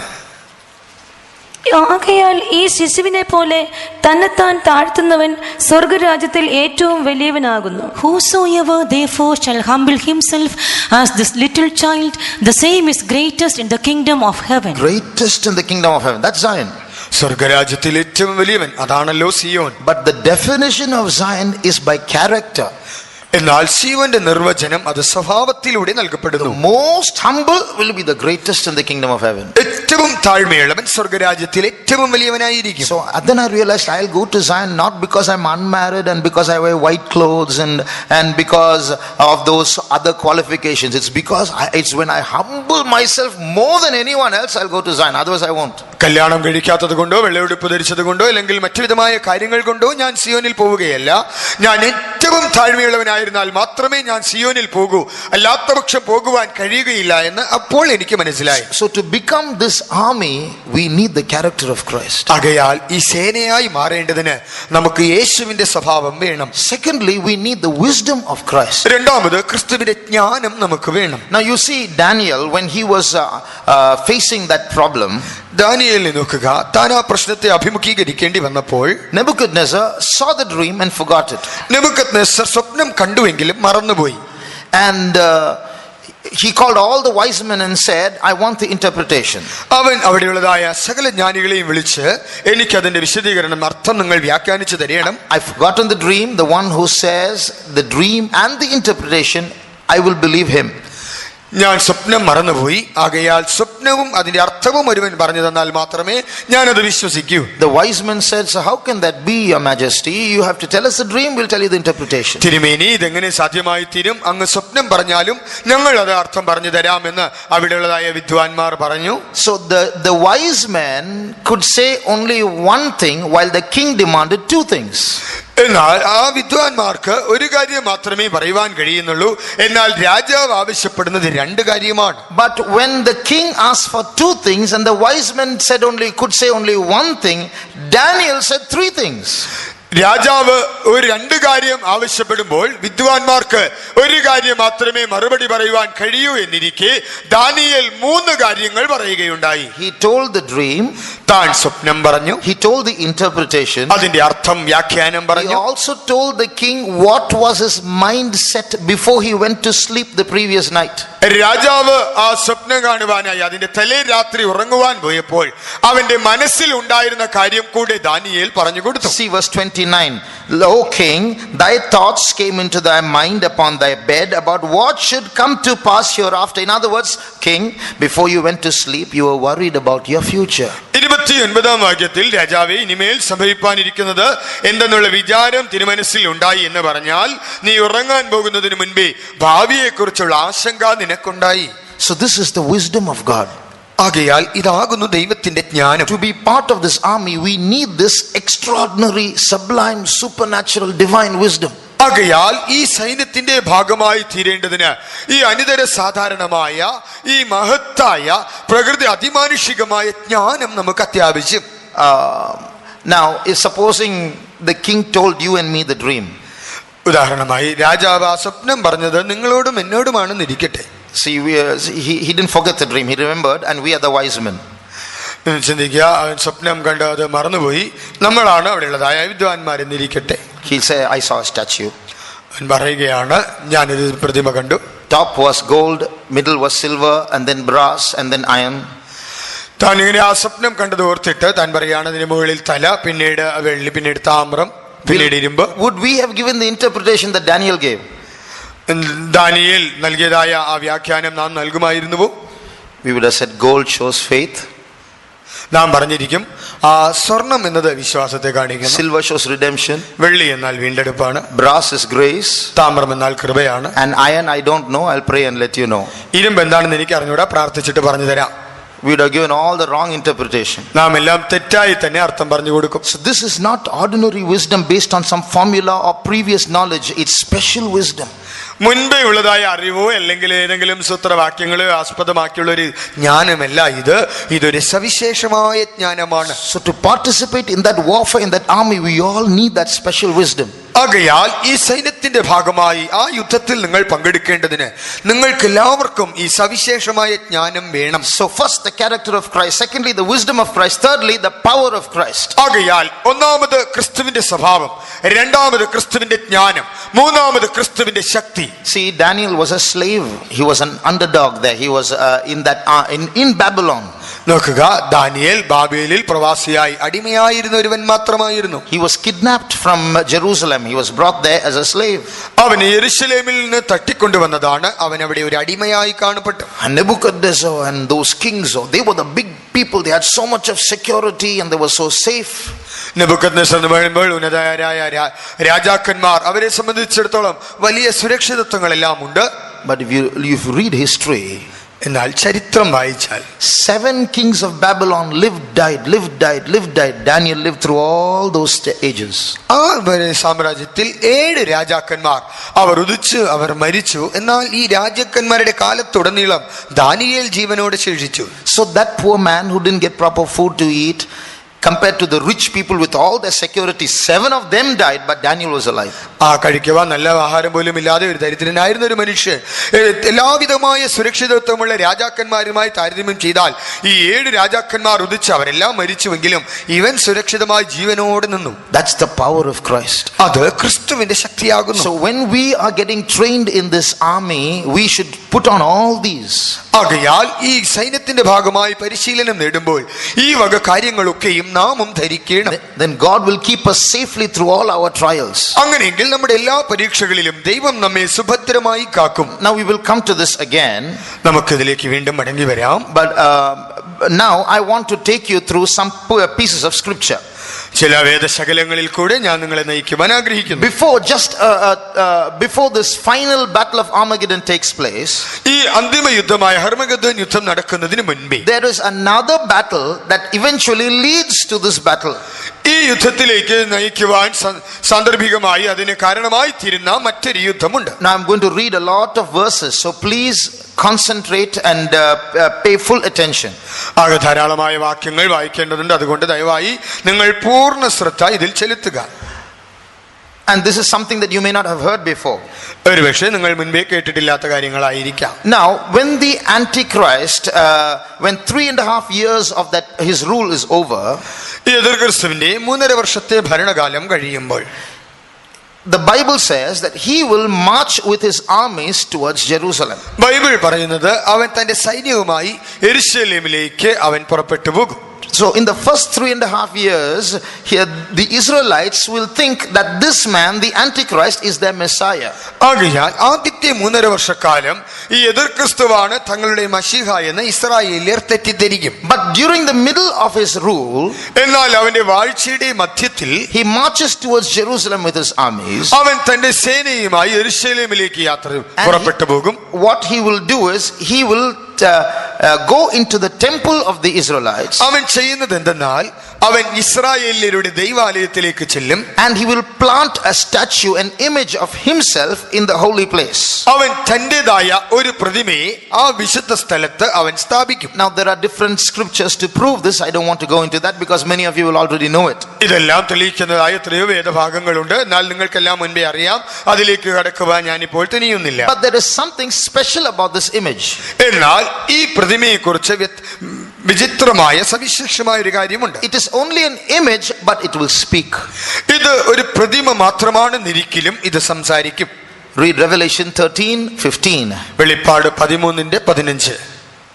അത് ചെറിയവരും വലിയവരും സമ്പന്നന്മാരും ദരിദ്രന്മാരും സ്വതന്ത്രന്മാരും ദാസന്മാരുമായ എല്ലാവർക്കും വലങ്കൈമേലോ നെറ്റിയിലോ And he had power to give life unto the image of the beast, that the image of the beast should both speak and cause that as many as would not worship the image of the beast should be killed. മൃഗത്തിന്റെ പ്രതിമ സംസാരിക്കേണ്ടതിനും മൃഗത്തിന്റെ പ്രതിമയെ നമസ്കരിക്കാത്തവരെ ഒക്കെയും കൊല്ലിക്കേണ്ടതിനും മൃഗത്തിന്റെ പ്രതിമയ്ക്ക് ആത്മാവിനെ കൊടുപ്പാൻ അതിന് ബലം ലഭിച്ചു. So here we see that he gives life to the image and the image speaks. ഇവിടെ നോക്കുമ്പോൾ അവൻ ആ പ്രതിമയ്ക്ക് ആത്മാവിനെ കൊടുത്തു, അത് സംസാരിക്കുവാൻ തുടങ്ങി. This man, the Israelites are free, but he wants the Israelites to worship him and his image. ഇവിടെ ഇസ്രായേലിൽ അവർ സ്വതന്ത്രരായിരിക്കുമ്പോൾ തന്നെ തന്റെ പ്രതിമയെ നമസ്കരിച്ച് തന്നെ ആരാധിക്കണമെന്ന് ഇവൻ അവരെ കുറിച്ച് ആഗ്രഹിക്കുന്നു. Now because this image is a speaking image, he puts the image there, although the Israelites don't like image worship. ഇസ്രായേലിയർ ആ ബിംബാരാധനയെ ഇഷ്ടപ്പെടുന്നില്ല എങ്കിലും ഈ പ്രതിമ സംസാരിക്കുന്നു, അവൻ അതിനെ ആ വിശുദ്ധ സ്ഥലത്ത് സ്ഥാപിക്കുന്നു. In the Old Testament, idols are called abomination. പഴയ നിയമ കാലയളവിൽ ബിംബങ്ങൾ അവ മ്ലേച്ഛത എന്ന് വിളിക്കപ്പെട്ടു. Even in Solomon's days we read that he went after the abominations of the Gentiles. പഴയ നിയമത്തിൽ വായിക്കുമ്പോൾ ശലോമോൻ അവൻ ജാതികളുടെ മ്ലേച്ഛ ബിംബങ്ങളുടെ പിന്നാലെ പോയി എന്ന് കാണാം. So this when this idol is placed in the holy place, വിശുദ്ധ സ്ഥലത്ത് ഈ പ്രതിമയെ സ്ഥാപിക്കുമ്പോൾ he expects the Israelites to, get surprised. Oh, it's a talking image. Let's bow to it. But it backfires. They don't worship. Instead, they resist. ഇസ്രായേല്യർ സംസാരിക്കുന്ന ഒരു പ്രതിമയെ കണ്ടിട്ട് അതിനെ ആരാധിക്കുമെന്ന് അവൻ പ്രതീക്ഷിക്കുന്നു. എന്നാൽ അതിന് പകരമായി ഇസ്രായേല്യർ അതിനെ എതിർക്കുന്നു. അവർ അതിന് വിരോധമായി തീരുന്നു. At that point, trouble starts for Israel. ആ സമയത്ത് ഇസ്രായേല്യർക്കുള്ളതായ പ്രശ്നങ്ങൾ ആരംഭിക്കുന്നു. So it's at that time that this verse is fulfilled. Read Zechariah chapter 14. സെഖര്യാ പ്രവചനം 14-ാം അധ്യായത്തിലെ വാക്യം. ആ സമയത്ത് അത് നിറവേറുവാൻ തുടങ്ങുന്നു. 2-ാം വാക്യം വായിക്കാം. ഞാൻ സകല ജാതികളെയും യെരുശലേമിനോട് യുദ്ധത്തിനായി കൂട്ടിവരുത്തും. നഗരം പിടിക്കപ്പെടുകയും വീടുകളെ കൊള്ളയിടുകയും സ്ത്രീകളെ വഷളാക്കുകയും നഗരത്തിന്റെ പാതി പ്രവാസത്തിലേക്ക് പോകുകയും ചെയ്യും. ജനത്തിൽ ശേഷിപ്പുള്ളവരോ നഗരത്തിൽ നിന്ന് ഛേദിക്കപ്പെടുകയില്ല. For I will gather all nations against Jerusalem to battle, and the city shall be taken, and the house rifled, and the women ravished, and half of the city shall go forth into captivity, and the residue of the people shall not be cut off from the city. Till now, the Israelites and the Antichrist were friends. Now they're going to become enemies. അതുവരെയും ഇസ്രായേലിയരും എതിർ ക്രിസ്തുവും സ്നേഹിതരായിരുന്നു. എന്നാൽ അതുമുതൽ അവർ ശത്രുക്കളായി മാറി. Because the verse that we read in Revelation 13:15 says, if anyone does not worship this image, he should be killed. എന്തുകൊണ്ടെന്നാൽ വെളിപ്പാട് പുസ്തകം 13:15 നാം വായിച്ചു കേട്ടതായ വാക്യത്തിൽ ആ പ്രതിമയെ നമസ്കരിക്കാത്തവൻ അവൻ കൊല്ലപ്പെടും. So now the Israelites are going to get killed. Lakhs are going to get killed. ആകയാൽ ഇപ്പോൾ ഇസ്രായേലിയർ കൊല്ലപ്പെടുവാൻ തുടങ്ങുന്നു. ലക്ഷക്കണക്കിന് ആളുകൾ കൊല്ലപ്പെടും. At this time, ഈ സമയത്ത് God by that time has separated a few Jews. They are saved and they receive the Holy Spirit. ആ സമയത്ത് ദൈവം അല്പം യഹൂദന്മാരെ വേർതിരിക്കും. അവർ രക്ഷിക്കപ്പെടും. അവർ പരിശുദ്ധാത്മാവിനെ പ്രാപിക്കും. They are also 1,44,000 in number. അവരും അവരുടെ സംഖ്യയും 144,000. Those 1,44,000 Jews will be sealed and protected by God. ആ 1,44,000 യഹൂദന്മാർ ദൈവത്താൽ മുദ്രയിടപ്പെട്ട് അവർ കാത്തു സൂക്ഷിക്കപ്പെടും. Because after the battle of Armagedon, these 1,44,000 Jews are going to spread all over the world. They will get married to each other and they will populate the earth. എന്തുകൊണ്ടെന്നാൽ ഹർമഗദോൻ യുദ്ധത്തിന് ശേഷമായി ഈ 1,44,000 യഹൂദന്മാർ അവർ ഭൂമിയിൽ പാർത്ത് അവർ വിവാഹിതരായി അവരുടെ ജനസംഖ്യ ഭൂമിയെ നിറയ്ക്കും. Now these are not ordinary Jews, they are Pentecostal Jews. ഇവർ സാധാരണ യഹൂദന്മാരല്ല, ഇവർ പെന്തക്കോസ്തുകാരായ യഹൂദന്മാരാകും. There are two reasons for which I say that. ഇങ്ങനെ പറയുന്നതിന് 2 കാരണങ്ങളുണ്ട്. In Revelation chapter 7, വെളിപ്പാട് പുസ്തകം 7-ാം അധ്യായത്തിൽ you see the numbering of these Jews, the sealing of these Jews taking place. അവിടെ യഹൂദന്മാരുടെ സംഖ്യ എണ്ണുന്നതും അവരെ മുദ്രയിടുന്നതും നമുക്ക് കാണാം. But above them we read in verse 3, അതിന്റെ 3-ാം വാക്യത്തിൽ നാം വായിക്കുമ്പോൾ, നമ്മുടെ ദൈവത്തിന്റെ ദാസന്മാരുടെ നെറ്റിയിൽ ഞങ്ങൾ മുദ്രയിട്ട് കഴിയുവോളം ഭൂമിക്കും സമുദ്രത്തിനും വൃക്ഷങ്ങൾക്കും കേടുവരുത്തരുതെന്ന് ഉറക്കെ വിളിച്ചു പറഞ്ഞു. Saying, hurt not the earth, neither the sea, nor the trees, till we have sealed the servants of our God in their foreheads. so they are not just Jews, they are servants of God, which means in some way they were doing some ministry, which means they must have received the Holy Spirit. അവർ സാധാരണ യഹൂദന്മാരല്ല, അവർ നമ്മുടെ ദൈവത്തിന്റെ ദാസന്മാർ എന്ന് പറയുമ്പോൾ ഏതോ നിലയിലുള്ള ശുശ്രൂഷ അവർ ചെയ്യുന്നു എന്ന് വെച്ചാൽ അവർ അഭിഷേകം പ്രാപിച്ച പെന്തക്കോസ്തുകാർ. So there's another reason why I call them Pentecostals. I will tell you in a few minutes. അവര് പെന്തക്കോസ്തുകാരെന്ന് ഞാൻ പറയുന്നതിന് മറ്റൊരു കാരണമുണ്ട്. ചില നിമിഷങ്ങൾക്കുള്ളിൽ അതും പറയാം. So now these 1,44,000, when this war starts against Israel and lakhs of them are going to get killed, God is going to protect these 1,44,000 Jews. ആകയാൽ ഈ യുദ്ധങ്ങളെല്ലാം പൊട്ടിപ്പുറപ്പെട്ട് ലക്ഷക്കണക്കിന് യഹൂദന്മാർ കൊല്ലപ്പെടുന്ന സമയത്ത് ഈ 144,000 യഹൂദന്മാർ അവർ മുദ്രയിടപ്പെട്ട് കാത്തു സൂക്ഷിക്കപ്പെടും. Now listen carefully. ഇപ്പോൾ ശ്രദ്ധയോടെ കേൾക്കുക. Today's Jews will not read Matthew, Mark, Luke and John or any part of the New Testament. ഇന്നത്തെ യഹൂദന്മാർ മത്തായി, മർക്കോസ്, ലൂക്കോസ്, യോഹന്നാൻ ഇങ്ങനെ ഉള്ളതായ സുവിശേഷങ്ങളോ പുതിയ നിയമത്തിന്റെ ഒരു ഭാഗവും വായിക്കാറില്ല. Jewish Bible is the Old Testament alone. യഹൂദന്മാരുടെ ബൈബിൾ എന്നത് പഴയ നിയമം മാത്രം. So only Jews who know Jesus, who have accepted Jesus, will read the Bible. ആകയാൽ കർത്താവായ യേശുവിനെ അറിഞ്ഞവരും കൈക്കൊണ്ടവരുമായ യഹൂദന്മാർ മാത്രമേ ബൈബിൾ വായിക്കൂ. Now turn to Matthew chapter 24. ഇപ്പോൾ മത്തായി എഴുതിയ സുവിശേഷം 24 അധ്യായം and read verses 15 and 16. 15-16 വാക്യങ്ങൾ ഇപ്പോൾ വായിക്കാം. എന്നാൽ ദാനിയേൽ പ്രവാചകൻ മുഖാന്തരം അരുളി ചെയ്തതുപോലെ ശൂന്യമാക്കുന്ന മ്ലേച്ഛത വിശുദ്ധ സ്ഥലത്തിൽ നിൽക്കുന്നത് നിങ്ങൾ കാണുമ്പോൾ വായിക്കുന്നവൻ ചിന്തിച്ചു കൊള്ളട്ടെ, അന്ന് യഹൂദയിലുള്ളവർ മലകളിലേക്ക് ഓടിപ്പോകട്ടെ. When ye therefore shall see the abomination of desolation spoken of by Daniel the prophet stand in the holy place, whoso readeth let him understand. Then let them which be in Judea flee into the mountains. Now this verse is a secret verse for Jews alone. ഈ വാക്യം എന്നത് യഹൂദന്മാർക്ക് മാത്രമുള്ള ഒരു രഹസ്യമായ വാക്യമാണ്. Only saved Bible reading, New Testament reading Jews will read this verse. ഇന്ന് പുതിയ നിയമത്തിലെ വേദഭാഗങ്ങൾ വായിക്കുന്ന യഹൂദന്മാർ മാത്രമേ ഇത് വാസ്തവത്തിൽ മനസ്സിലാക്കൂ. That's why it is written, whoso readeth let him understand. ആകയാലാകുന്നു ഇവിടെ പ്രകാരം എഴുതിയിരിക്കുന്നത്, വായിക്കുന്നവൻ ചിന്തിച്ചു കൊള്ളട്ടെ. What is the meaning of that? അതിന്റെ അർത്ഥം എന്താണ്? O Jew, when you see the idol being placed in the holy place in your temple, you Christian Jew, you will read this. Immediately get the signal, run. നോക്കുക യഹൂദ, ദൈവാലയത്തിൽ ഈ മ്ലേച്ഛബിംബത്തെ പ്രതിഷ്ഠിക്കുമ്പോൾ ക്രിസ്ത്യനായ യഹൂദനെ ഇത് കാണുമ്പോൾ നീ മനസ്സിലാക്കി നീ ഓടിപ്പോയിക്കൊള്ളുക. So those who are not believing Jews or Bible believing Jews or Christian Jews or Pentecostal Jews won't read this portion, they won't run, they'll get killed. ആകയാൽ ബൈബിളിൽ വിശ്വസിക്കാത്ത, യേശുവിനെ സ്വീകരിക്കാത്ത ക്രിസ്ത്യാനികൾ അല്ലാത്ത യഹൂദന്മാർ അവർ ഇത് വായിക്കുന്നില്ല, ആകയാൽ അവർ ഓടിപ്പോവുകയില്ല. So the others will get the clue. This is the time God told us. We read it in the Bible.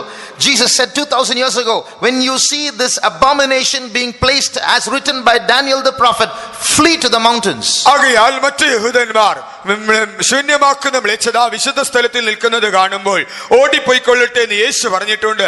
അവർ അത് മനസ്സിലാക്കി അവർ രക്ഷ പ്രാപിക്കും. So thousands and thousands of Christian Jews are going to flee to the mountains.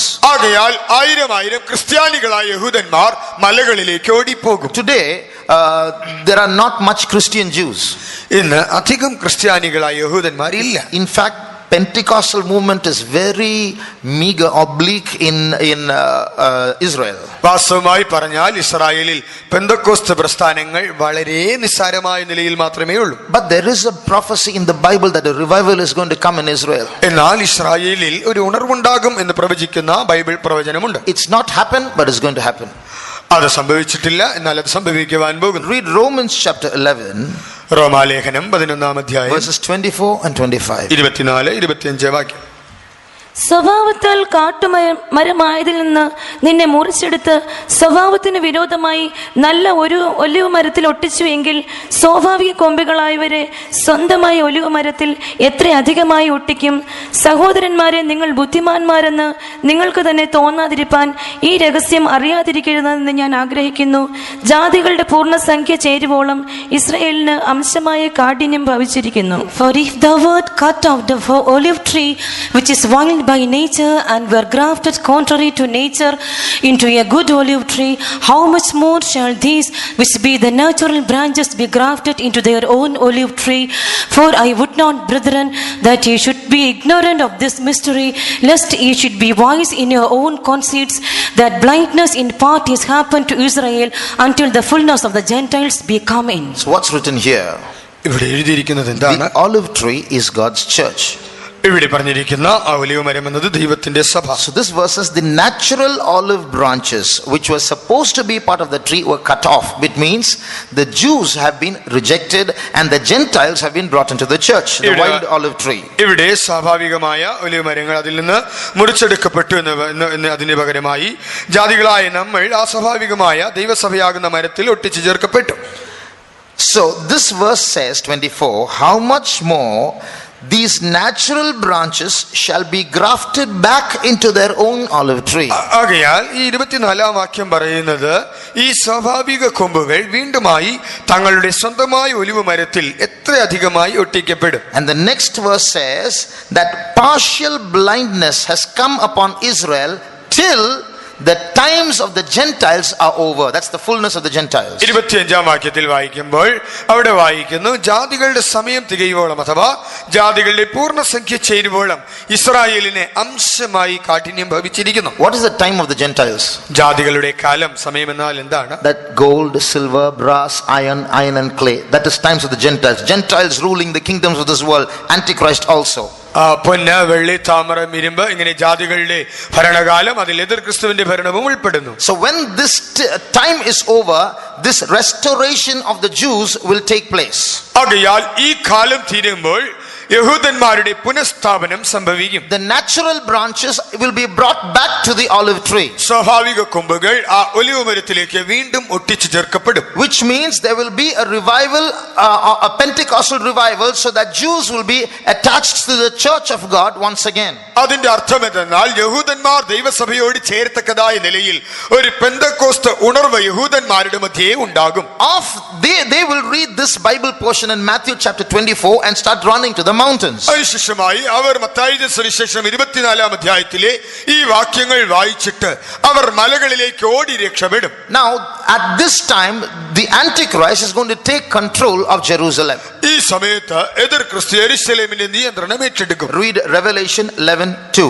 വെളിപ്പാട് 11:2.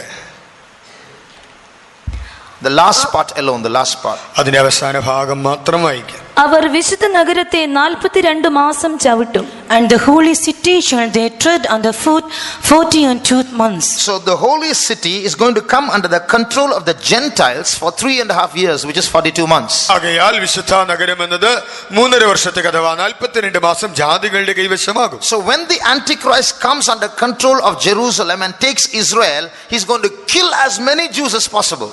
എതിർ ക്രിസ്തു യെരൂശലേമിന്റെ നിയന്ത്രണം ഏറ്റെടുക്കുമ്പോൾ അവൻ തന്നാൽ ആവുന്നിടത്തോളം യഹൂദന്മാരെ കൊന്നുമുടിക്കും. So when these Jews flee to the mountains, they cannot flee to any mountain inside Israel. It's going to be dangerous because the Antichrist has taken full control. അപ്പോൾ ഈ യഹൂദന്മാർ മലകളിലേക്ക് ഓടിപ്പോകുമ്പോൾ അവർക്ക് ഇസ്രായേലിലുള്ള ഏതെങ്കിലും ഒരു മലയിലേക്ക് ഓടുവാൻ സാധ്യമല്ല. കാരണം എന്തെന്നാൽ എതിർ ക്രിസ്തു അതിന്റെ പൂർണ്ണ നിയന്ത്രണം കൈവശമാക്കിയിരിക്കും. So these Jews who are fleeing have to flee to some mountains outside Israel. ആകയാൽ ഇവിടെ മലകളിലേക്ക് ഓടി രക്ഷപ്പെടേണ്ടതായ യഹൂദന്മാർ ഇസ്രായേലിന് പുറത്തുള്ള മലനിരകളിലേക്ക് ഓടിപ്പോകേണ്ടി വരും. That means they have to go to some other country. അതിന്റെ അർത്ഥം എന്തെന്നാൽ അവർ മറ്റേതോ രാജ്യത്തിലേക്ക് പോകേണ്ടി വരും. What country can they possibly go to outside Israel? ഇസ്രായേലിന് പുറത്ത് അവർക്ക് പോകുവാൻ സാധ്യതയുള്ളതായ രാജ്യം ഏതാണ്? Now if you look at this map in front of you, ഇപ്പോൾ നിങ്ങളുടെ മുൻപാകെയുള്ളതായ ഭൂപടത്തെ നോക്കിയാൽ this is Israel. ഇതാകുന്നു ഇസ്രായേൽ.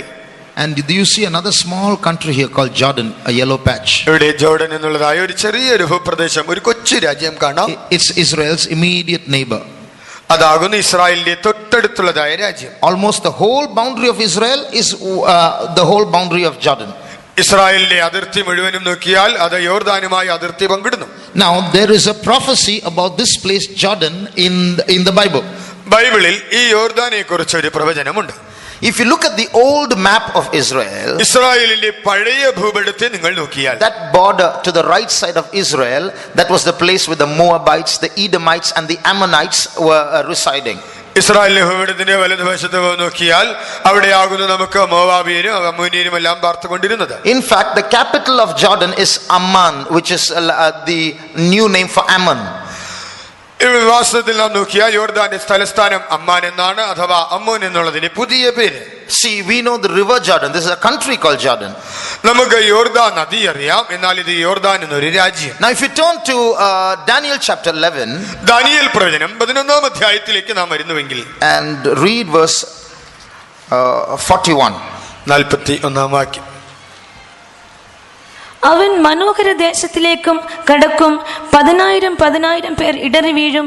എങ്കിലും ഏദോമും മോവാബും അമ്മോന്യ ശ്രേഷ്ഠന്മാരും അവന്റെ കയ്യിൽ നിന്ന് വഴുതിപ്പോകും. He shall enter also into the glorious land, and many countries shall be overthrown, but there shall escape out of his hand even Edom and Moab and the chief of the children of Ammon. Beautiful, isn't it? See how accurate the scriptures are. നോക്കുക, മനോഹരദേശം ഈ തിരുവെഴുത്തുകൾ എത്രയോ കൃത്യമാണ്. The Antichrist is going to enter into the glorious land Israel. Many countries are going to come under his control, but Jordan will escape out of his hand. Those are the three countries: Edom, Moab, Ammon. That is Jordan. ഇവിടെ നോക്കുമ്പോൾ എതിർ ക്രിസ്തു ആ മനോഹര ദേശത്തിലേക്ക് വരും. എത്രയോ രാജ്യങ്ങളെ അവൻ കൈവശമാക്കും. എന്നാൽ അവിടെ നോക്കുമ്പോൾ അവിടെ അവർ അമ്മോന്യർ അവന്റെ കയ്യിൽ നിന്ന് വഴുതിപ്പോകും. ഏദോം, മോവാബ്, അമ്മോന്യർ ഇത് ചേർന്നതാണ് ആ യോർദാൻ.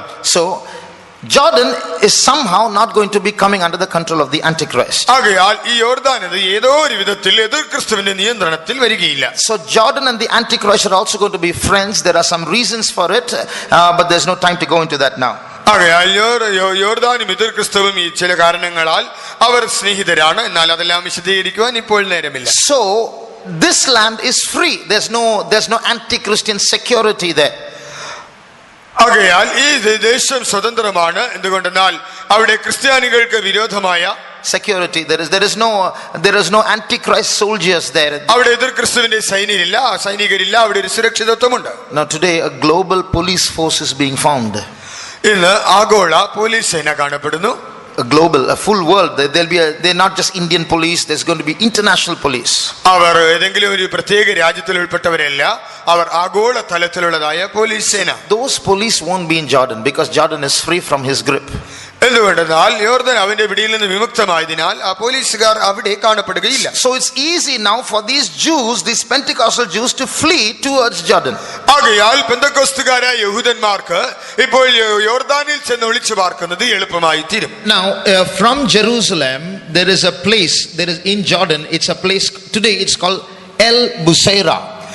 ഇന്ന് എൽ ബുഷൈറ എന്ന് വിളിക്കപ്പെടുന്നതായ ഒരു സ്ഥലം യോർദാന് സമീപത്തായിട്ടുണ്ട്. And in that area, in El Busaira, there is a place, it's a natural fortification surrounded by mountains. It's called Petra. ഈ എൽ ബുഷൈറയിൽ പ്രകൃതി തന്നെ മലകളാൽ കോട്ട തീർത്തതായ a place called Petra. Petra എന്നൊരു സ്ഥലമുണ്ട്. Now the old name for this El Busaira in the Bible is called Bozrah. ഈ L ബുഷൈറ എന്നുള്ളതായ ഈ സ്ഥലത്തിന് ബൈബിളിൽ കാണുന്ന പഴയ പേര് ബൊസ്ര എന്നതാകുന്നു. So in the Bible we are going to see how so beautifully the Israelites are going to be safely taken to their refuge in Bozrah.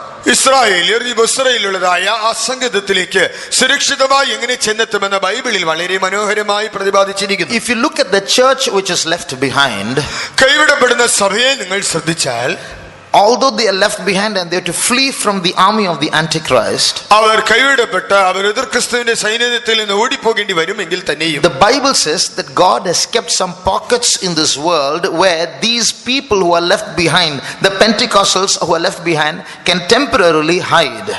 ഇവിടെ കൈവിടപ്പെട്ടതായ പെന്തക്കോസ്തുകാരായ ആളുകൾക്ക് താൽക്കാലികമായി ഒളിച്ചു പാർക്കത്തക്കതായ ചില ഒളിപ്പിടങ്ങൾ ദൈവം അവിടെ വെച്ചിരിക്കുന്നുവെന്ന് കാണാം. Read Revelation 12:6.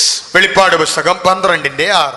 സ്ത്രീ മരുഭൂമിയിലേക്ക് ഓടിപ്പോയി അവിടെ അവളെ 1260 ദിവസം പോറ്റേണ്ടതിന് ദൈവം ഒരുക്കിയൊരു സ്ഥലം അവൾക്കുണ്ട്. And the woman fled into the wilderness where she hath a place prepared of God, that they should feed her there 1260 days. So here is a place prepared of God where those who are left behind can be fed and preserved for 3.5 years. കൈവിടപ്പെട്ടവരെ 3.5 വർഷക്കാലത്തേക്ക് Potti പുലർത്തി സംരക്ഷിക്കേണ്ടതിനായി അവിടെ ഒരുക്കപ്പെട്ടതായ ഒരു സ്ഥലമുണ്ട്. Now you must realize that these Jews who are fleeing are part of this woman because they are Pentecostal.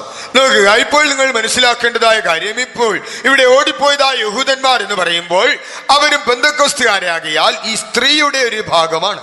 So according to this verse, these fleeing Jews will be provided some place of refuge, and that place of refuge, those who are watching the world events today, they are Bible experts, they say that this Petra is going to be that place of refuge. ആകയാൽ ഇവർ ഒളിച്ചു എന്ന് പാർക്കുന്നതായ ഇവർക്ക് അഭയസ്ഥാനമായി തീരുന്നതായ ഈ കാര്യം ഇന്നത്തെ സംഭവങ്ങളെ നിരീക്ഷിക്കുന്നതായ പണ്ഡിതന്മാർ പറയുന്നത് അവർക്ക് പെട്രയായിരിക്കും അന്ന് അഭയസ്ഥാനമായി തീരുവാൻ പോകുന്നത്. This Petra or Bozrah as it is also called is for some reason there are thousands of houses there in those rocks, all embedded there. നോക്കുക, ഇന്ന് നാം നോക്കിയാൽ ആ പാറസ്ഥലങ്ങളിൽ വെട്ടിയുണ്ടാക്കിയതായ ആയിരക്കണക്കിന് വീടുകൾ നമുക്കവിടെ കാണുവാൻ കഴിയും. They're all embedded into the rocks there. ആ പാറകളിൽ തുരന്നുണ്ടാക്കിയതായ വീടുകൾ. So it looks like a place prepared by God for these men for these Jews to flee. ഈ യഹൂദന്മാർ ചെന്ന് ഒളിച്ചു പാർക്കേണ്ടതിന് ദൈവത്താൽ ഒരുക്കപ്പെട്ട സ്ഥലം എന്ന നിലയിൽ അത് തോന്നിയേക്കാം. Come back to Matthew chapter 24. Mathai 24 അധ്യായത്തിലേക്ക് മടങ്ങി വരുമ്പോൾ, when God tells them flee to the mountains, പർവ്വതത്തിലേക്ക് മലകളിലേക്ക് ഓടിപ്പോകണമെന്ന് കർത്താവ് പറയുമ്പോൾ, this Petra is the closest mountain outside the country. ആ രാജ്യത്തിന് ഏറ്റവും അടുത്തുള്ള, ആ രാജ്യത്തിന് പുറത്തുള്ളതായ സ്ഥലം ഈ പെട്രയാകുന്നു. Now at that time what does Jesus say?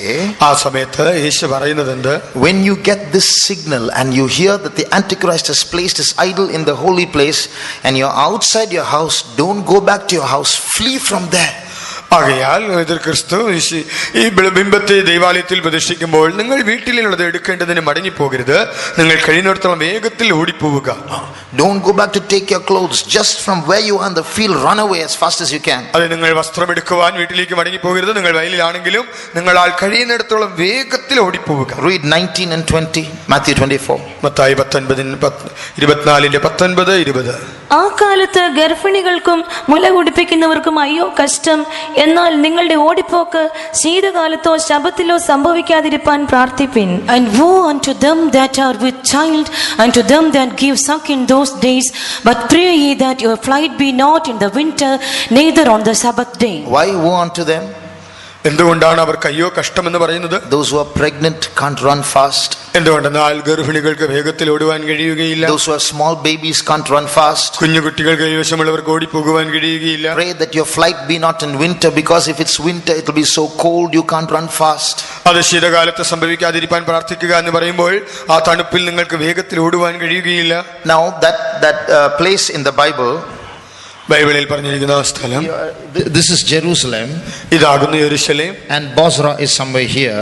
ബോസ്ര ഈ ഭാഗത്ത് എവിടെയോ ഉണ്ട്. That small distance is about 101 miles or 162 kilometers. 122 kilometre മാത്രമുള്ളതായ ദൂരം. So to run 162 kilometers might take one night. So if it's winter, you'll die in the cold if it's outside. So pray it's not in winter. 162 kilometre ഓടണമെങ്കിൽ ഒരു രാത്രി മുഴുവനുമായി എടുക്കും. ആകയാൽ ഒരു ശീതകാലത്ത് അത്രയും തണുപ്പുള്ള സമയത്ത് നിങ്ങൾക്ക് ഓടിച്ചെന്നവിടെ എത്തുവാൻ കഴിയും. Pray that it is not on the Sabbath day, because on the Sabbath day there's only a particular distance you're allowed to travel. On Sabbath day you can't travel more than that. So if it's a Sabbath day in which you have to run, then you'll have to stop running and they'll kill you. ആകയാൽ ശബ്ബത്ത് കാലത്ത് അത് സംഭവിക്കാതിരിക്കാൻ പ്രാർത്ഥിപ്പിൻ എന്ന് പറയുമ്പോൾ ശബ്ബത്തിൽ ഒരു നിശ്ചിത ദൂരം മാത്രമേ യാത്ര ചെയ്യുവാൻ അനുവാദമുള്ളൂ. ആകയാൽ നിങ്ങൾ ഓടിപ്പോകുന്ന സമയത്ത് നിങ്ങളുടെ യാത്ര ഇടയ്ക്ക് വെച്ച് നിർത്തിയാൽ അവർ നിങ്ങളെ കൊല്ലും. Now look at what's going to happen. സംഭവിക്കുവാൻ പോകുന്നത് It's like watching a thriller movie. നിങ്ങൾ ഒരു ത്രില്ലർ സിനിമ കാണുന്നത് പോലെ തോന്നുന്നു. Now the Antichrist and his armies will start chasing these fleeing Jews. എതിർ ക്രിസ്തു അവന്റെ സൈന്യവും ഇവിടെ ഓടിപ്പോകുന്ന ആ യഹൂദന്മാരെ പിന്തുടരും. So just imagine, from thousands of houses, Bible reading, New Testament reading Jews get the signal and they leave their houses and their fields, they get on bikes and buses and cars and flee from that place on main roads. നോക്കുക, നിങ്ങൾ ഒന്ന് സങ്കല്പിച്ച് നോക്കുക, ആയിരക്കണക്കിന് വീടുകളിൽ നിന്ന് Bible വായിക്കുന്നതായ ക്രിസ്ത്യാനികൾ, അവർക്ക് ഈ ലക്ഷണം, ഈ അടയാളം അവർക്ക് കിട്ടുമ്പോൾ തന്നെ തങ്ങൾക്ക് ലഭിക്കുന്ന വാഹനങ്ങളിൽ അവർ ആ മെയിൻ റോഡുകളിൽ കൂടി പാഞ്ഞു പോകുന്നു. At that time the Antichrist and the army and his armies will chase them. He will stop the cars and drag out men and women from them and shoot them. ആ സമയത്ത് എതിർ ക്രിസ്തുവിന്റെ സൈന്യം അവരെ പിന്തുടരുന്നു. വഴിയിൽ വാഹനങ്ങളെ തടഞ്ഞു നിർത്തി ആളുകളെ പുറത്തേക്ക് വലിച്ചു നിർത്തി അവരെ വെടിവെച്ച് കൊല്ലുന്നു. Planes will come from above and drop bombs on those fleeing vehicles. മുകളിൽ നിന്ന് വിമാനങ്ങൾ വന്ന് ഇങ്ങനെ രക്ഷപ്പെടുന്ന വാഹനങ്ങളുടെ മേൽ ബോംബുകൾ ഇടുന്നു. Then these fleeing Jews will jump out of the vehicles and run into the jungles and into the plains to escape to Bozrah. ആ സമയത്ത് ഈ വ്യോമാക്രമണത്തിൽ നിന്ന് രക്ഷപ്പെടുവാൻ ഈ യഹൂദന്മാർ വാഹനങ്ങളെ വിട്ട് ഓടി അവർ കാടുകൾ വഴിയായി ബൊസ്രയിലേക്ക് രക്ഷപ്പെടും. At that time God and his angels will be protecting 1,44,000 of them not to get hurt by any of these armies. ആ സമയത്ത് ഈ 144,000 യഹൂദന്മാർക്ക് ഈ എതിർ ക്രിസ്തുവിന്റെ സൈന്യത്താൽ കേട് വരാതിരിക്കേണ്ടതിന് ദൈവവും തന്റെ ദൂതന്മാരും അവരെ പ്രത്യേകമായി ശ്രദ്ധിച്ചുകൊണ്ടിരിക്കും. So 1,44,000 somehow will go and get into Jordan. ആകയാൽ 144,000 പേർ എങ്ങനെയോ രക്ഷപ്പെട്ട് അവർ യോർദാനിൽ വന്നെത്തും. But what will happen when they get into Jordan? എന്നാൽ യോർദാനിൽ വന്നെത്തുന്നതിലൂടെ സംഭവിക്കുന്നത്, some of the Jordanian soldiers wanting to do the Antichrist a favor will try to stop these oncoming fleeing Jews. ഈ എതിർ ക്രിസ്തുവിന്റെ പ്രീതി സമ്പാദിക്കുവാൻ ആഗ്രഹിക്കുന്നതായ യോർദാനിലായ പടയാളികൾ ഇങ്ങനെ ഓടി വരുന്നതായ യഹൂദന്മാരെ കാണുമ്പോൾ they will try to stop them. അവരെ തടയുവാൻ ഇവർ ശ്രമിക്കും. At that time Jesus will come and intervene. ആ സമയത്ത് കർത്താവായ യേശു ക്രിസ്തു അവിടേക്ക് വരും.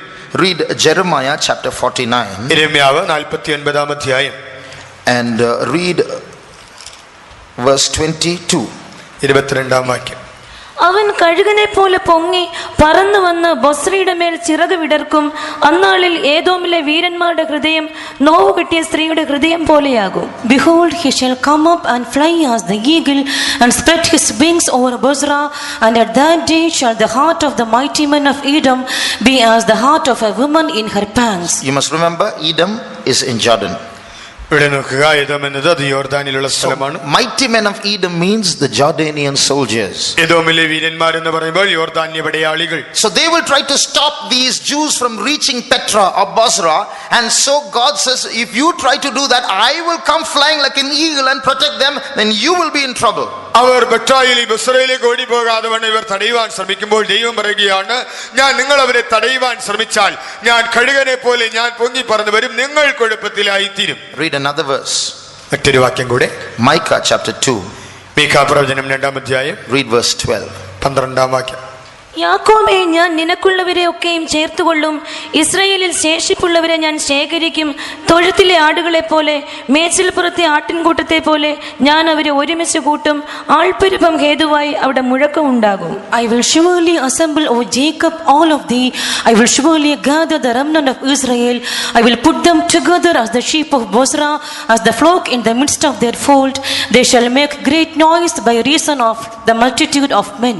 See this again, Bozrah is there. നോക്കുക, വീണ്ടും അവിടെ ബൊസ്രായെ കാണാം. I will gather the remnant of Israel. ഞാൻ ഇസ്രായേലിൽ ശേഷിപ്പുള്ളവരെ ശേഖരിക്കും. I will put them together as the sheep of Bozrah, as the flock in the midst of their fold. അവിടെ വായിക്കുമ്പോൾ തൊഴുത്തിലെ ആടുകളെ പോലെ, മേച്ചൽ പുറത്തെ ആട്ടിൻകൂട്ടത്തെ പോലെ ഞാൻ അവരെ ഒരുമിച്ച് കൂട്ടും. Bozrah is not there. The word Bozrah means fold, sheep fold. അവിടെ ആട്ടിൻകൂട്ടം എന്ന് പറയുമ്പോൾ അതിന് ബൊസ്ര എന്ന പദമാണ് ഉള്ളത്. The word Bozrah means sheep fold. ബൊസ്ര എന്ന പേരിന്റെ അർത്ഥം ആട്ടിൻകൂട്ടം. That's why in some translations the word Bozrah is not mentioned, it's written only sheepfold. അതുകൊണ്ടാണ് ചില തർജ്ജമകളിൽ ബൊസ്ര എന്നില്ല, അതിന് പകരമായി ആട്ടിൻകൂട്ടം എന്നൊരു പദം കാണാം. In English the word Bozrah is there. ഇംഗ്ലീഷിൽ അവിടെ ബൊസ്ര എന്ന് തന്നെ എഴുതിയിരിക്കുന്നു. And so God is saying, I will gather the remnant and to Bozrah.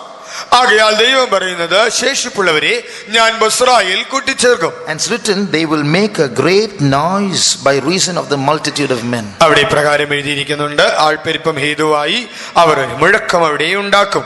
So what are these 1,44,000 people going to make noise? What noise? ഈ 1,44,000 ആളുകൾ ഒരു ശബ്ദം ഉണ്ടാക്കുവാൻ പോകുന്നു. അത്ര അതെന്താണ്? People who are fleeing should be silent, isn't it? ഒളിച്ചോടി പോകുന്നതായ ആളുകൾ നിശബ്ദരായിട്ടാണല്ലോ ഇരിക്കേണ്ടത്. What noise? ഇതെന്താണ് അവിടെ ഉണ്ടാക്കുന്ന ഒച്ച? Who makes noise? ആരാകുന്നു അവിടെ ആ മുഴക്കം ഉണ്ടാക്കുന്നത്? I told you, I'll give you a second reason why I say they are Pentecostals. അവർ പെന്തക്കോസ്തുകാരാണെന്നുള്ളതിന് രണ്ടാമത്തെ കാരണം പറയാമെന്ന് പറഞ്ഞിരുന്നുവല്ലോ. They make noise. Pentecostals make noise. പെന്തക്കോസ്തുകാർ ഇങ്ങനെയുള്ളതായ ഒച്ചയുണ്ടാക്കും. So they will go and hide inside that refuge of Bozrah or Petra, and they will start praying mightily to God. അവർ ആ ബൊസ്രായിൽ, ആ പെട്രയിൽ ചെന്ന് കഴിയുമ്പോൾ അവിടെ അവർ ശക്തമായ നിലയിൽ ദൈവത്തെ സ്തുതിച്ചാർ. So what will happen as they are going inside, these Edomites, these Jordanians will come to try to stop them and kill them. അവർ ഇതിനേക്കകത്തേക്ക് പ്രവേശിക്കുവാൻ ശ്രമിക്കുമ്പോൾ ഈ ഏദോമിയർമോ അവർ വന്നവരെ തടഞ്ഞ് അവരെ കൊല്ലുവാൻ നോക്കും. That's when Jesus comes. ആ സമയത്ത് യേശു വരും. We read in Jeremiah, I'll come like an eagle and I'll fight with you. യിരെമ്യാ പ്രവചനത്തിൽ വായിച്ചുവല്ലോ, കഴുകനെ പോലെ പൊങ്ങി പറന്നു വന്ന് ഞാൻ നിങ്ങളോട് യുദ്ധം ചെയ്യുമെന്ന്. Now read Micah 2:13, the next verse. മീഖാ 2:13 ഇപ്പോൾ വായിക്കാം. അടുത്ത വാക്യം. തകർക്കുന്നവൻ അവർക്ക് മുൻപായി പുറപ്പെടുന്നു, അവർ തകർത്ത് ഗോപുരത്തിൽ കൂടി കടക്കുകയും പുറപ്പെടുകയും ചെയ്യും. അവരുടെ രാജാവ് അവർക്ക് മുൻപായും യഹോവ അവരുടെ തലക്കിലും നടക്കും. The breaker is come up before them, they have broken up and have passed through the gate and are gone out by it, and their king shall pass before them, and the Lord on the head of them. Every time I read these verses, my hair stands on end. You see how these verses come together and create a scene. നോക്കുക, ഇതെല്ലാം വായിക്കുന്ന സന്ദർഭത്തിലെല്ലാം ഞാൻ രോമാഞ്ചം കൊള്ളാറുണ്ട്. നോക്കുക, ഈ വാക്യങ്ങളെല്ലാം ഒത്തുചേർന്ന് എങ്ങനെ ആ രംഗം ഒരുവയ്ക്കുന്നു. So Jesus comes as a breaker, remover of hindrances, goes before them, destroys these Edomites, kills them, and takes these 144,000 safely to Petra or Basra. ആകയാൽ ഇവിടെ കർത്താവായ യേശുക്രിസ്തു അവൻ തടസ്സങ്ങളെ തകർക്കുന്നവനായി വന്ന് അവരുടെ മുൻപിലുള്ള ഏദോമിനെയും മോവാബിനെയും എല്ലാം അവൻ നശിപ്പിച്ച് അവരെ സുരക്ഷിതമായി ആ പെട്രയിലേക്ക് അഥവാ ബസ്രയിലേക്ക് സുരക്ഷിതമായി കൊണ്ടുപോയി എത്തിക്കും. So as Jesus kills these Jordanian soldiers and the armies of the Antichrist to protect these 144,000 Jews, ഈ 144,000 യഹൂദന്മാരുടെ സംരക്ഷണത്തിനായി കർത്താവായ യേശുക്രിസ്തു എതിർ ക്രിസ്തുവിന്റെ സൈന്യത്തെയും ഈ ഏദോമിനെയും കൊല ചെയ്യുമ്പോൾ, read one more beautiful verse. വളരെ മനോഹരമായ മറ്റൊരു വാക്യം കൂടെ വായിക്കാം. Isaiah 63. യെശയ്യാവ് 63. Read 1, 2 and 3 in Malayalam alone. യെശയ്യാവ് 63 1, 2, 3 വാക്യങ്ങൾ മലയാളത്തിൽ മാത്രം. ഏദോമിൽ നിന്ന് രക്താംബരം ധരിച്ചുകൊണ്ട് ബൊസ്രയിൽ നിന്ന് വരുന്ന ഒരുവൻ ആർ, വസ്ത്രാലംകൃതനായി തന്റെ ശക്തിയുടെ മാഹാത്മ്യത്തിൽ നടകൊള്ളുന്ന ഒരുവൻ ആർ, നീതിയെ അരുളി ചെയ്യുന്നവനും രക്ഷിപ്പാൻ വല്ലഭനുമായി ഞാൻ തന്നെ. നിന്റെ ഉടുപ്പ് ചുവന്നിരിക്കുന്നതെന്ത്? നിന്റെ വസ്ത്രം മുന്തിരിച്ചക്ക് ചവിട്ടുന്നതിന്റെ പോലെ ഇരിക്കുന്നതെന്ത്? ഞാൻ ഏകനായി മുന്തിരിച്ചക്ക് ചവിട്ടി, ജാതികളിൽ ആരും എന്നോടുകൂടെ ഉണ്ടായിരുന്നില്ല. എന്റെ കോപത്തിൽ ഞാൻ അവരെ ചവിട്ടി, എന്റെ ക്രോധത്തിൽ അവരെ മെതിച്ചു കളഞ്ഞു. അവരുടെ രക്തം എന്റെ വസ്ത്രത്തിൽ തെറിച്ചു, എന്റെ ഉടുപ്പൊക്കെയും മലിനമായിരിക്കുന്നു. So what's written here? ഇവിടെ എഴുതിയിരിക്കുന്നത് എന്ത്? I went to Basra. ഞാൻ ബൊസ്രയിലേക്ക് പോയി. And I killed many people. ഞാൻ അനേകം ആളുകളെ കൊന്നു. And all the bloods came on my clothes. That's why I am red. അവരുടെ രക്തമെല്ലാം എന്റെ ഉടുപ്പിൽ തെറിച്ചത് കൊണ്ടാണ് ഞാൻ ഇങ്ങനെ ചുവന്നിരിക്കുന്നത്. So he's full of blood now in his garments. ഇപ്പോൾ നോക്കുക, അവന്റെ രക്തം മുഴുവൻ, അവന്റെ ഉടുപ്പ് മുഴുവൻ രക്തം ധരിച്ചിരിക്കുന്നു. So Jesus has come down and personally fights a battle for these 144,000 and sends them safely to Basra. ആകയാൽ കർത്താവായ യേശു തന്നെ നേരിട്ടിറങ്ങി വന്ന് ഈ 144,000 പേർക്ക് വേണ്ടി യുദ്ധം ചെയ്ത് അവരെ സുരക്ഷിതമായി ബസ്രയിൽ കൊണ്ടുപോയി എത്തിക്കും. After this happens, ഇത് സംഭവിച്ചു കഴിഞ്ഞിട്ട്, this will take some months or years, this fight will go on. നോക്കുക, ഇതൊരു മാസം അല്ലെങ്കിൽ വർഷങ്ങളെടുത്ത് യുദ്ധങ്ങൾ നടന്നുകൊണ്ടിരിക്കും. In the second part of the tribulation period, ഉപദ്രവകാലത്തിന്റെ രണ്ടാം ഭാഗത്തിൽ. Now after that the battle of Armageddon takes place. അതിനുശേഷമായി ഈ ഹർമഗദോൻ യുദ്ധം നടക്കും. Now read Revelation 19 and verse 11. വെളിപ്പാട് പുസ്തകം 19 അധ്യായം 11 വാക്യം ഇപ്പോൾ വായിക്കാം. അനന്തരം സ്വർഗം തുറന്നിരിക്കുന്നത് ഞാൻ കണ്ടു. ഒരു വെള്ളക്കുതിര പ്രത്യക്ഷമായി, അതിന്മേൽ ഇരിക്കുന്നവന് വിശ്വസ്തനും സത്യവാനും എന്നു പേർ. അവൻ നീതിയോടെ വിധിക്കുകയും പോരാടുകയും ചെയ്യുന്നു. Now read verse 14. ഇപ്പോൾ 14 വാക്യം. സ്വർഗത്തിലെ സൈന്യം നിർമ്മലവും ശുഭ്രവുമായ വിശേഷ വസ്ത്രം ധരിച്ച് വെള്ളക്കുതിരപ്പുറത്ത് കയറി അവനെ അനുഗമിച്ചു. So here we see Jesus and his army coming down. ഇവിടെ നോക്കുമ്പോൾ യേശുവിന്റെ സൈന്യം വരുന്നതായി കാണാം. But there's something strange about the garment of Jesus. എന്നാൽ യേശുവിന്റെ വസ്ത്രം അല്പം വിചിത്രമായിരിക്കുന്നു. Read verse 13. 13 വാക്യം. അവൻ രക്തം തളിച്ച ഉടുപ്പ് ധരിച്ചിരിക്കുന്നു. അവന് ദൈവവചനം എന്ന് പേർ പറയുന്നു. Where did that blood come from? ആ രക്തം എവിടെ നിന്ന് വന്നതാണ്? What fight will he fight in heaven? Did he spill angels' blood in heaven to come down? അവിടെ സ്വർഗ്ഗത്തിൽ ഏതെങ്കിലും യുദ്ധം ചെയ്ത് ദൂതന്മാരുടെ രക്തം തെറിപ്പിച്ചിട്ടാണോ അവൻ ഇറങ്ങി വരുന്നത്? What blood is there in heaven to spill? അവിടെ സ്വർഗ്ഗത്തിൽ ചിന്തുവാനുള്ളതായ രക്തം ഏതാണ്? See there, he's in a red garment dipped in blood. നോക്കുക, രക്തത്തിൽ മുക്കിയതായ ഒരു ചുവന്ന വസ്ത്രം. Where did that blood come from? ആ രക്തം എവിടെ നിന്ന് വന്നു? He went to Basra to protect those Jews, got them safely, killed some of the armies of the Antichrist, some of the Jordanian soldiers, got their blood sprinkled on his body, went up and said, now come for the next big battle, and came down leading this army without changing his clothes. അവിടെ നോക്കിയാൽ അവൻ വന്ന് ഈ 144,000 പേരെ സുരക്ഷിതമായി എത്തിക്കേണ്ടതിന് ചിലരെ കൊന്ന് അവരുടെ രക്തം അവന്റെ ഉടുപ്പിൽ തെറിച്ചു.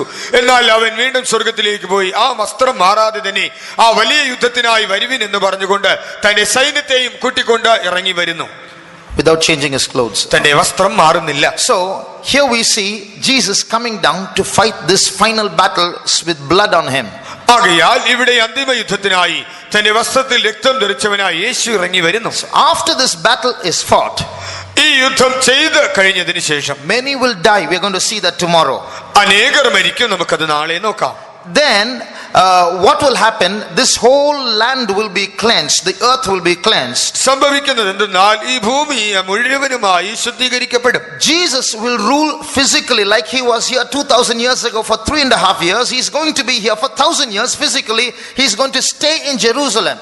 2000 വർഷങ്ങൾക്ക് മുൻപേ കർത്താവായ യേശുക്രിസ്തു ഈ ലോകത്തിൽ ശരീരത്തിൽ കാണപ്പെട്ടതുപോലെ അവൻ 1000 ആണ്ട് ഈ ഭൂമിയിൽ ശരീരത്തിൽ കാണപ്പെട്ട് അവൻ യെരൂശലേമിൽ ഇരുന്ന് ഭരിക്കുവാൻ പോകുന്നു. Just like the Antichrist was king of the world for 7 years, Jesus is going to be king of the world for 1000 years, and Jerusalem is going to be the world headquarters. എതിർക്രിസ്തു ലോകത്തിന്റെ ഭരണാധിപനായി 7 വർഷം ഭരിച്ചതുപോലെ കർത്താവായ യേശുക്രിസ്തു സർവ്വഭൂമിയെയും 1000 ആണ്ട് വാഴും.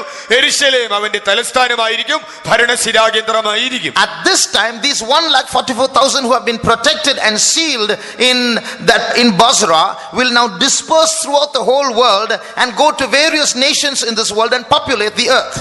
അന്ന് ബസ്രയിൽ സൂക്ഷിക്കപ്പെട്ടതായ 144,000 ആളുകൾ അവർ ഭൂമിയിൽ വിവിധ ഇടങ്ങളിലായി പരന്ന് അവർ അവിടെ വർദ്ധിച്ചു വരും. They will populate the whole earth. അവർ ദേശത്ത് മുഴുവനുമായി അവരുടെ ജനസംഖ്യ വർദ്ധിക്കും. So what's going to happen? സംഭവിക്കാൻ പോകുന്നത് എന്ത്?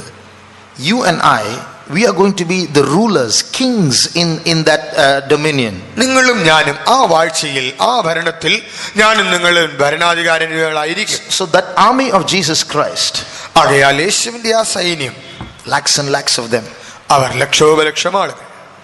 Today if I ask you, where is your hometown? You will say Kerala. But in a few years, your hometown, your native place is going to be Jerusalem. ഇന്ന് നിങ്ങളുടെ സ്വദേശം ഏതാണെന്ന് ഞാൻ ചോദിച്ചാൽ നിങ്ങൾ കേരളമെന്നോ മറ്റു ഇവിടെയുള്ള സ്ഥലത്തിന്റെ പേര് പറയും. എന്നാൽ ചില വർഷങ്ങൾക്കുള്ളിൽ നിങ്ങളുടെ സ്വദേശം അത് യെരൂശലേമായി തീരും. So we are all Gentiles. Our home is going to be Jerusalem. But these Jews are going to disperse all over the world. Their hometown is going to be something else. ആകയാൽ ജാതികളായ നമുക്ക് നമ്മുടെ യെരൂശലേം സ്വദേശമായി തീരും. എന്നാൽ യഹൂദന്മാർ അവർ ഈ ഭൂമിയിലെങ്ങും ചിതറിപ്പാർത്ത് അവരുടെ സ്വദേശം മറ്റു സ്ഥലങ്ങളായി മാറും. So there's going to be an exchange. ഒരു കൈമാറ്റം നടക്കുവാൻ. We Gentiles will occupy Jerusalem, and the Jews 144,000 will go and spread throughout the Gentile world. ജാതികളായ നാം യെരൂശലേമിന്റെ അവകാശികളായി തീരും. എന്നാൽ യഹൂദന്മാർ അവർ ഈ ഭൂമിയിൽ വിവിധയിടങ്ങളിലായി ചിതറിപ്പാർക്കുവാൻ പോകുന്നു. Today the population of Israel is 1,000th the world population. 1/1000 of the world population. ഇന്ന് ഇസ്രായേലിന്റെ ജനസംഖ്യ എന്നത് ലോക ജനസംഖ്യയുടെ 1000-1. India's population is 1/6 of the world population. എന്നാൽ ഭാരതത്തിന്റെ ജനസംഖ്യ ഈ ലോകത്തിന്റെ ജനസംഖ്യയുടെ 6-1. But in the millennium, എന്നാൽ 1000 ആണ്ട് വാഴ്ചയിൽ Israel's population will increase and become about 1/10 of the world population. ഇസ്രായേലിന്റെ ജനസംഖ്യ വർദ്ധിച്ച് ജനസംഖ്യയിൽ 10-1 അത് മാറും. Read Zechariah 8:23. സെഖര്യാവ് 8:23. സൈന്യങ്ങളുടെ യഹോവ ഇപ്രകാരം അരുളി ചെയ്യുന്നു, ആ കാലത്ത് ജാതികളുടെ സകല ഭാഷകളിൽ നിന്നും 10 പേർ ഒരു യഹൂദന്റെ വസ്ത്രാഗ്രം പിടിച്ച് ദൈവം നിങ്ങളോട് കൂടെ ഉണ്ടെന്ന് ഞങ്ങൾ കേട്ടിരിക്കയാൽ ഞങ്ങൾ നിങ്ങളോടുകൂടെ പോരുന്നു എന്ന് പറയും. Thus saith the Lord of hosts, in those days it shall come to pass that 10 men shall take hold out of all languages of the nations, even shall take hold of the skirt of him that is a Jew, saying, we will go with you, for we have heard that God is with you. So there will be about, say, I'm only giving a rough estimate, about say 100 crore people who will survive through the regime of the Antichrist and enter into the millennial kingdom. They are not saved. നോക്കുക, ഈ എതിർക്രിസ്തുവിന്റെ ഭരണകാലയളവിൽ ഏകദേശം 100 കോടി ആളുകൾ അവർ രക്ഷിക്കപ്പെട്ടിട്ടില്ല. അവർ രക്ഷപ്പെട്ട് എങ്ങനെയോ 1000 ആണ്ട് വാഴ്ചയിൽ വന്നെത്തും.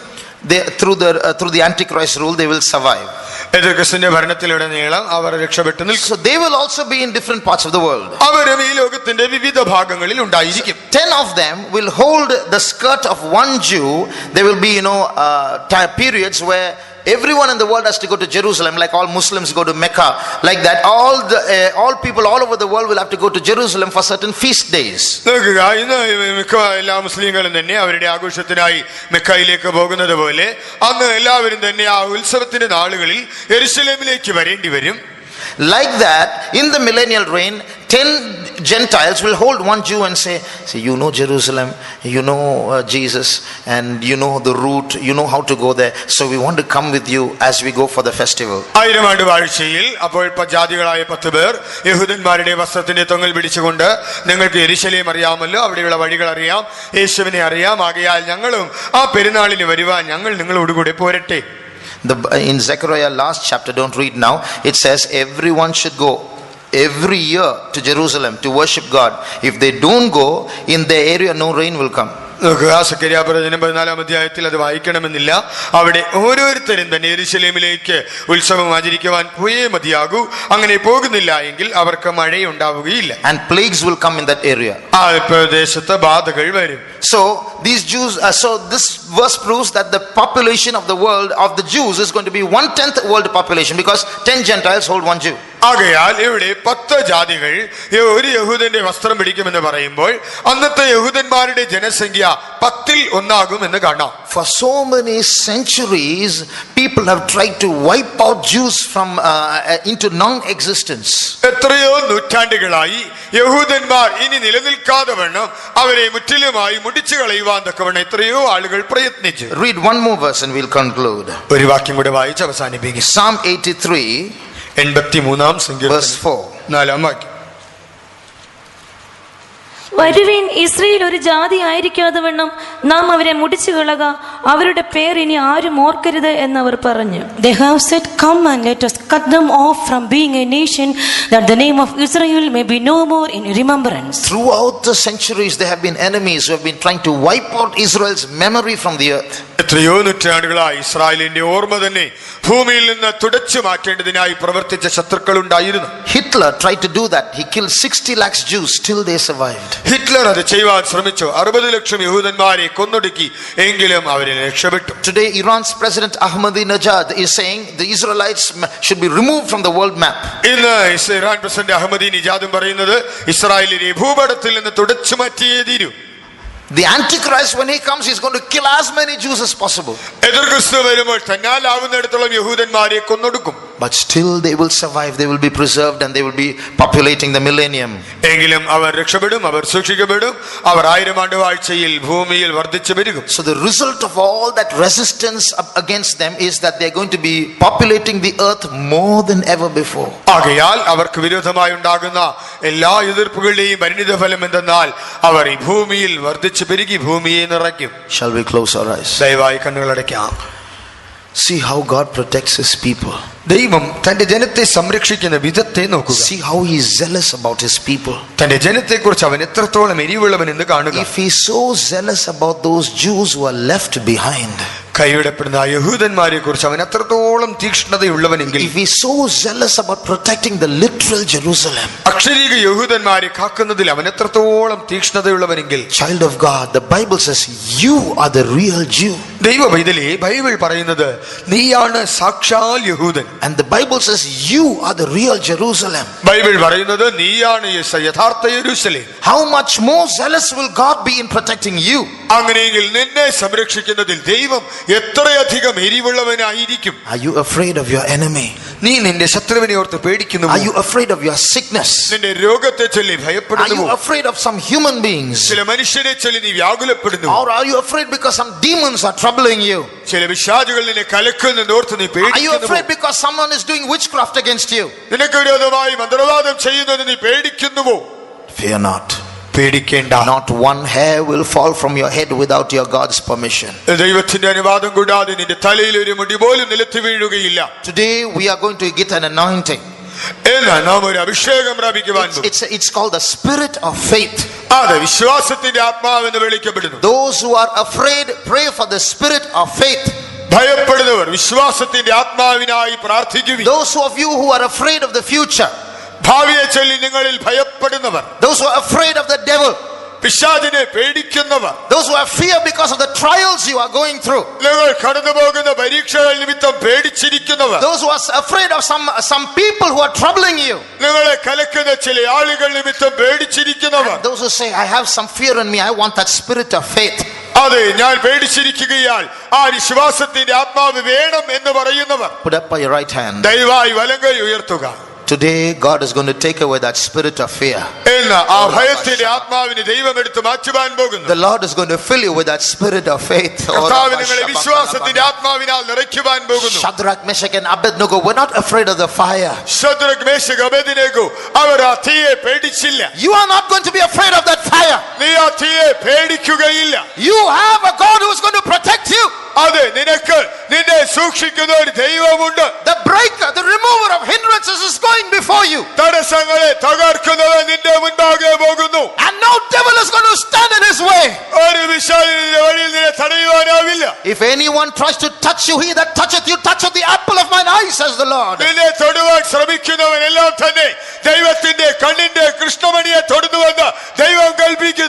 fear is a wrong fear.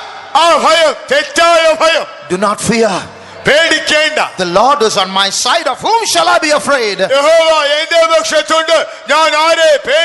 Maybe you have some sin struggling within you. But let me tell you, as a servant of God, Jesus still loves you.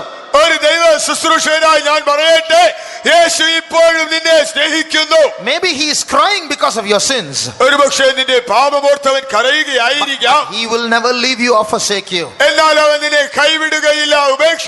He is zealous concerning Zion and Jerusalem. He will protect you.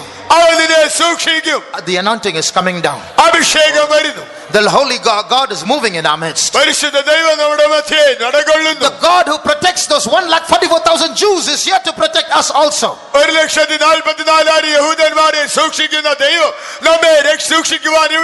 See now, the anointing is coming down.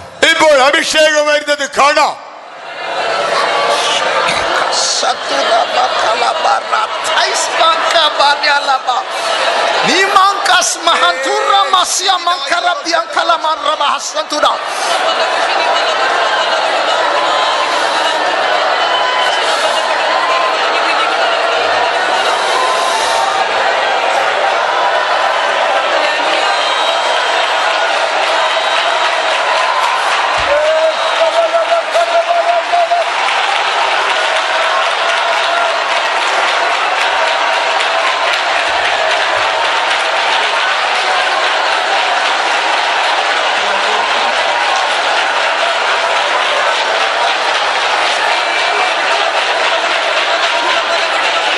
തകർക്കുന്ന രാജരാജൻ സൈന്യത്തിന്റെ മുൻപിലായി, തകർക്കുന്ന രാജരാജൻ സൈന്യത്തിന്റെ മുൻപിലായി, നായകനായുള്ളതിനാൽ ജയം ജയം നിശ്ചയം, നായകനായുള്ളതിനാൽ ജയം ജയം നിശ്ചയം.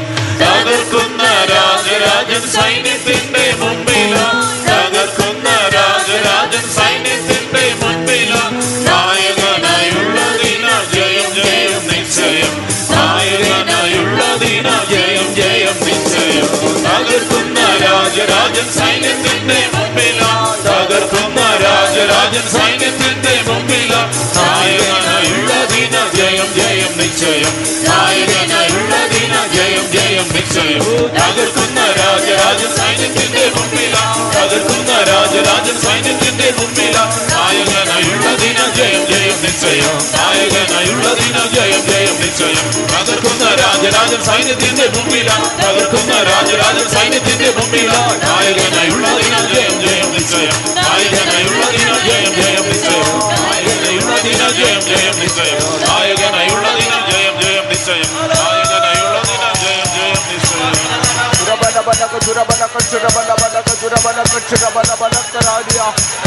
Hallelujah. Hallelujah. Hallelujah. Hallelujah. Hallelujah. Praise the Lord. Praise the Lord. Praise the Lord. Hallelujah. Hallelujah. Hallelujah. Durabalaka durabalaka churabalaka durabalaka churabalaka rabalaka sharabania. Hallelujah. Hallelujah. Hallelujah. Hallelujah. Praise the Lord. Praise the Lord. Hallelujah. Rabalaka rabalaka duribina balaka chiribika rabalaka. Dorimina Victory, victory, victory in the blood of Jesus. Victory in the blood of Jesus. Victory in the blood of Jesus. Victory, victory in the blood of Jesus. Hallelujah, hallelujah. Hallelujah, hallelujah. Hallelujah, hallelujah. Hallelujah, hallelujah. Durabalaha sharabalabalaga durabalaga shara. Hallelujah, hallelujah. Hallelujah, hallelujah, hallelujah. Praise the Lord. Amen, hallelujah. കണ്ണുകളടയ്ക്കാം, മുഴങ്കാൽമേലിരിക്കാം ഒരു നിമിഷം. വേദപുസ്തകത്തിലെ പ്രവചന ഭാഗങ്ങളെല്ലാം ചരിത്ര സംഭവങ്ങളായി മാറിക്കൊണ്ടിരിക്കുന്ന ഒരു കാലയളവിലാണ് നാം ജീവിക്കുന്നത്. ഇന്ന് രാത്രികാലം പ്രവചന ഭാഗങ്ങളെയും ചരിത്ര ഭാഗങ്ങളെയും നമുക്ക് കേൾക്കുവാനിടയായി തീർന്നല്ലോ. ശരബലബലഗുരബലഖരാന്യ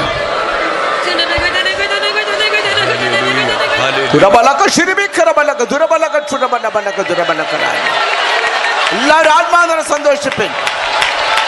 I will rejoice in the Lord of my salvation. Hallelujah. Hallelujah. Hallelujah. Hallelujah. എല്ലാവരും ആത്മാവിനെ സന്തോഷിപ്പിൻ. പറന്നു പോകാനുള്ള സമയം ഏറ്റവും അടുത്തു പോയിരിക്കുകയാണ്. എതിർ ക്രിസ്തു മുദ്രമേ വാതിക്കലായിരിക്കുന്നു. എതിർ ക്രിസ്തു മുദ്രമേ വാതിക്കലായിരിക്കുന്നു. അതിനു മുമ്പായിട്ട് തന്റെ സഭയെ ചേർക്കുവാൻ യേശു മേഘാത്തരി വെളിപ്പെടുവാൻ പോകുന്നു. ശരബലബലക ദുരബലക ദുരബലക ശരബലബലകരാരി. ഹല്ലേലൂയ, ഹല്ലേലൂയ, ഹല്ലേലൂയ. ദുരബലക ദുരബലക ദുരബലക ശരബലബലകരാരി. ഹല്ലേലൂയ, ഹല്ലേലൂയ, ഹല്ലേലൂയ. Praise the lord, praise the Lord.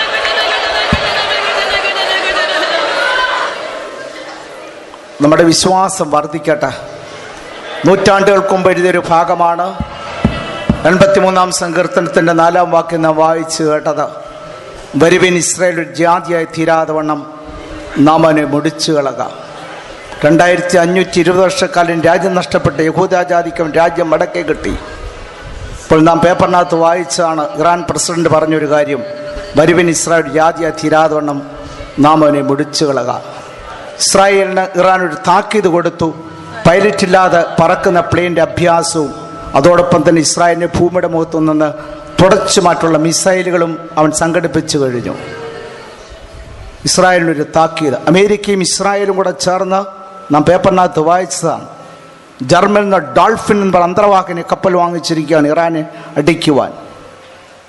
ഒരു യുദ്ധത്തിൽ പറഞ്ഞിരിക്കുന്ന എസെക്കിയേൽ 38-ാമത് ആദ്യം ഇറാൻ്റെ പേരാണ് പറഞ്ഞിരിക്കുന്നത്. ഈ വേദപുസ്തകത്തിലെ പ്രവചന ഭാഗങ്ങളെല്ലാം കേട്ടപ്പോൾ എനിക്കും വളരെ സന്തോഷമായി. കർത്താവായ യേശു ക്രിസ്തു 1000 ആണ്ട് വാഴ്ചയ്ക്ക് വേണ്ടി ഹർമഗദോൻ യുദ്ധത്തിന് ഇറങ്ങി വരുന്ന ഭാഗത്തെക്കുറിച്ചാണ് നാം ഈ ദിവസങ്ങളിൽ ചിന്തിച്ചുകൊണ്ടിരുന്നത്. നാം ഇത് കാണുകയും കേൾക്കുകയും ചെയ്യുമ്പോൾ നമുക്കൊരു വീണ്ടെടുപ്പ് എടുത്തിരിക്കുകയാണ്. 2 സ്ത്രീകളെ കാണിച്ചിരിക്കുന്നു. ഒന്ന് ശുഭ്രവസ്ത്രധാരിയായ സ്ത്രീ, അത് വിശുദ്ധന്മാരെ പ്രസവിക്കുന്നു. മറ്റൊന്ന് ധൂമ്രവസ്ത്രവും ചുവന്ന വസ്ത്രവും ധരിച്ച ചുവന്ന മൃഗത്തിൻ്റെ മുകളിലിരിക്കുന്ന ഒരു സ്ത്രീ. കഴിഞ്ഞ ദിവസം നാം അതിനെക്കുറിച്ച് കേട്ടതാണ്. ചുവന്ന ആ സ്ത്രീ, അവളുടെ കയ്യിലൊരു പാനപാത്രം, അവളിലേക്ക് അനേകരെ ആകർഷിക്കുന്നു. അങ്ങനെ മൺമേശ്വര്യരും വിൺമേശ്വര്യരും ചേർന്ന ഒരു യുദ്ധം നടക്കുന്നു. അതിൻ്റെ അനന്തരഫലം 1000 ആണ്ട് വാഴ്ച സ്ഥാപിക്കുവാൻ പോകുന്നു. ഈ ചരിത്ര സംഭവങ്ങളെല്ലാം നാം കേട്ടുകൊണ്ടിരിക്കുകയാണ്. മനുഷ്യപുത്രൻ്റെ വരവെങ്കിൽ വിശ്വാസം കണ്ടെത്തുമോ? ഈ ഭാഗങ്ങളൊക്കെ നാം ചിന്തിക്കുമ്പോൾ നമ്മുടെ വീണ്ടെടുപ്പ് എടുത്തിരിക്കുകയാണ്. കർത്താവായ യേശു ക്രിസ്തു ചുവന്ന വസ്ത്രം ധരിച്ച്, അവൻ്റെ പിന്നാലെ ശുഭ്രവസ്ത്രം ധരിച്ച് വലിയൊരു സൈന്യം മെഗുദോ താഴ്വരയിലേക്ക് ഇറങ്ങി വരുന്നു. സാത്താനും അവൻ്റെ സൈന്യമായിട്ടുള്ള യുദ്ധം. ആ കർത്താവായ യേശു ക്രിസ്തുവിനെ പിൻപറ്റുന്ന വെള്ളക്കുതിരപ്പുറത്ത് നാം ഉണ്ടെന്നാണ് നാം കേട്ടത്. നമ്മുടെ മനസ്സാക്ഷിയോട് തന്നെ ചോദിക്കാം, യേശുവിൻ്റെ വരുന്ന വിടുത്തുള്ളപ്പെടുവാൻ നാം യോഗ്യരായിരിക്കുന്നു, പ്രാപ്തരായിരിക്കുന്നുവോ? കാഹളം ധ്വനിക്കും, മരിച്ചവർ അക്ഷരാട്ടിയവർക്കും ജീവനോടിരിക്കുന്ന രൂപാന്തരം പ്രാപിക്കും. ശരബലബലക ദുരബലക ശരബലബലക ദുരബലകരാലിയ. ഹല്ലേലൂയ, ആമേൻ. ഹല്ലേലൂയ, ഹല്ലേലൂയ, ഹല്ലേലൂയ, ആമേൻ. ഹല്ലേലൂയ, ഹല്ലേലൂയ. വേനലിൻ കാലങ്ങളടുത്തിടുന്നേ, വേഗത്തിലാത്തിയും തളിർത്തിടുന്നേ. വേനലിൻ കാലങ്ങളടുത്തിടുന്നേ, വേഗത്തിലാത്തിയും തളിർത്തിടുന്നേ. വേദത്തിൻ സത്യങ്ങൾ നിറവേറുന്നേ, വേഗമായൊരുങ്ങിടം തിരുസഭയെ. വേദത്തിൻ സത്യങ്ങൾ നിറവേറുന്നേ, വേഗമായൊരുങ്ങിടം തിരുസഭയെ. വേനലിൻ കാലങ്ങളടുത്തിടുന്നേ, വേഗത്തിലാത്തിയും തളിർത്തിടുന്നേ. വേനലിൻ കാലങ്ങളടുത്തിടുന്നേ, വേഗത്തിലാത്തിയും തളിർത്തിടുന്നേ. വേദത്തിൻ സത്യങ്ങൾ നിറവേറുന്നേ, വേഗമായൊരുങ്ങിടം തിരുസഭയെ. വേദത്തിൻ സത്യങ്ങൾ നിറവേറുന്നേ, വേഗമായൊരുങ്ങിടം തിരുസഭയെ. വേനലിൻ കാലങ്ങളടുത്തിടുന്നേ, വേഗത്തിലെത്തിയും തളിർത്തിടുന്നേ. വേനലിൻ കാലങ്ങളടുത്തിടുന്നേ, വേഗത്തിലെത്തിയും തളിർത്തിടുന്നേ. വേദത്തിൻ സത്യങ്ങൾ നിറവേറുന്നേ, വേഗമായൊരുങ്ങിടം തിരുസഭയെ. വേദത്തിൻ സത്യങ്ങൾ നിറവേറുന്നേ, വേഗമായൊരുങ്ങിടം തിരുസഭയെ. വേദത്തിൻ സത്യങ്ങൾ നിറവേറുന്നേ, വേഗമായൊരുങ്ങിടം തിരുസഭയെ. വേദത്തിൻ സത്യങ്ങൾ നിറവേറുന്നേ, വേഗമായൊരുങ്ങിടം തിരുസഭയെ. വേദത്തിൻ സത്യങ്ങൾ നിറവേറുന്നേ, വേഗമായൊരുങ്ങിടം തിരുസഭയെ. വേഗത്തിൻ സത്യങ്ങൾ നിറവേറുന്നേ, വേഗമായൊരുങ്ങിടം തിരുസഭയെ.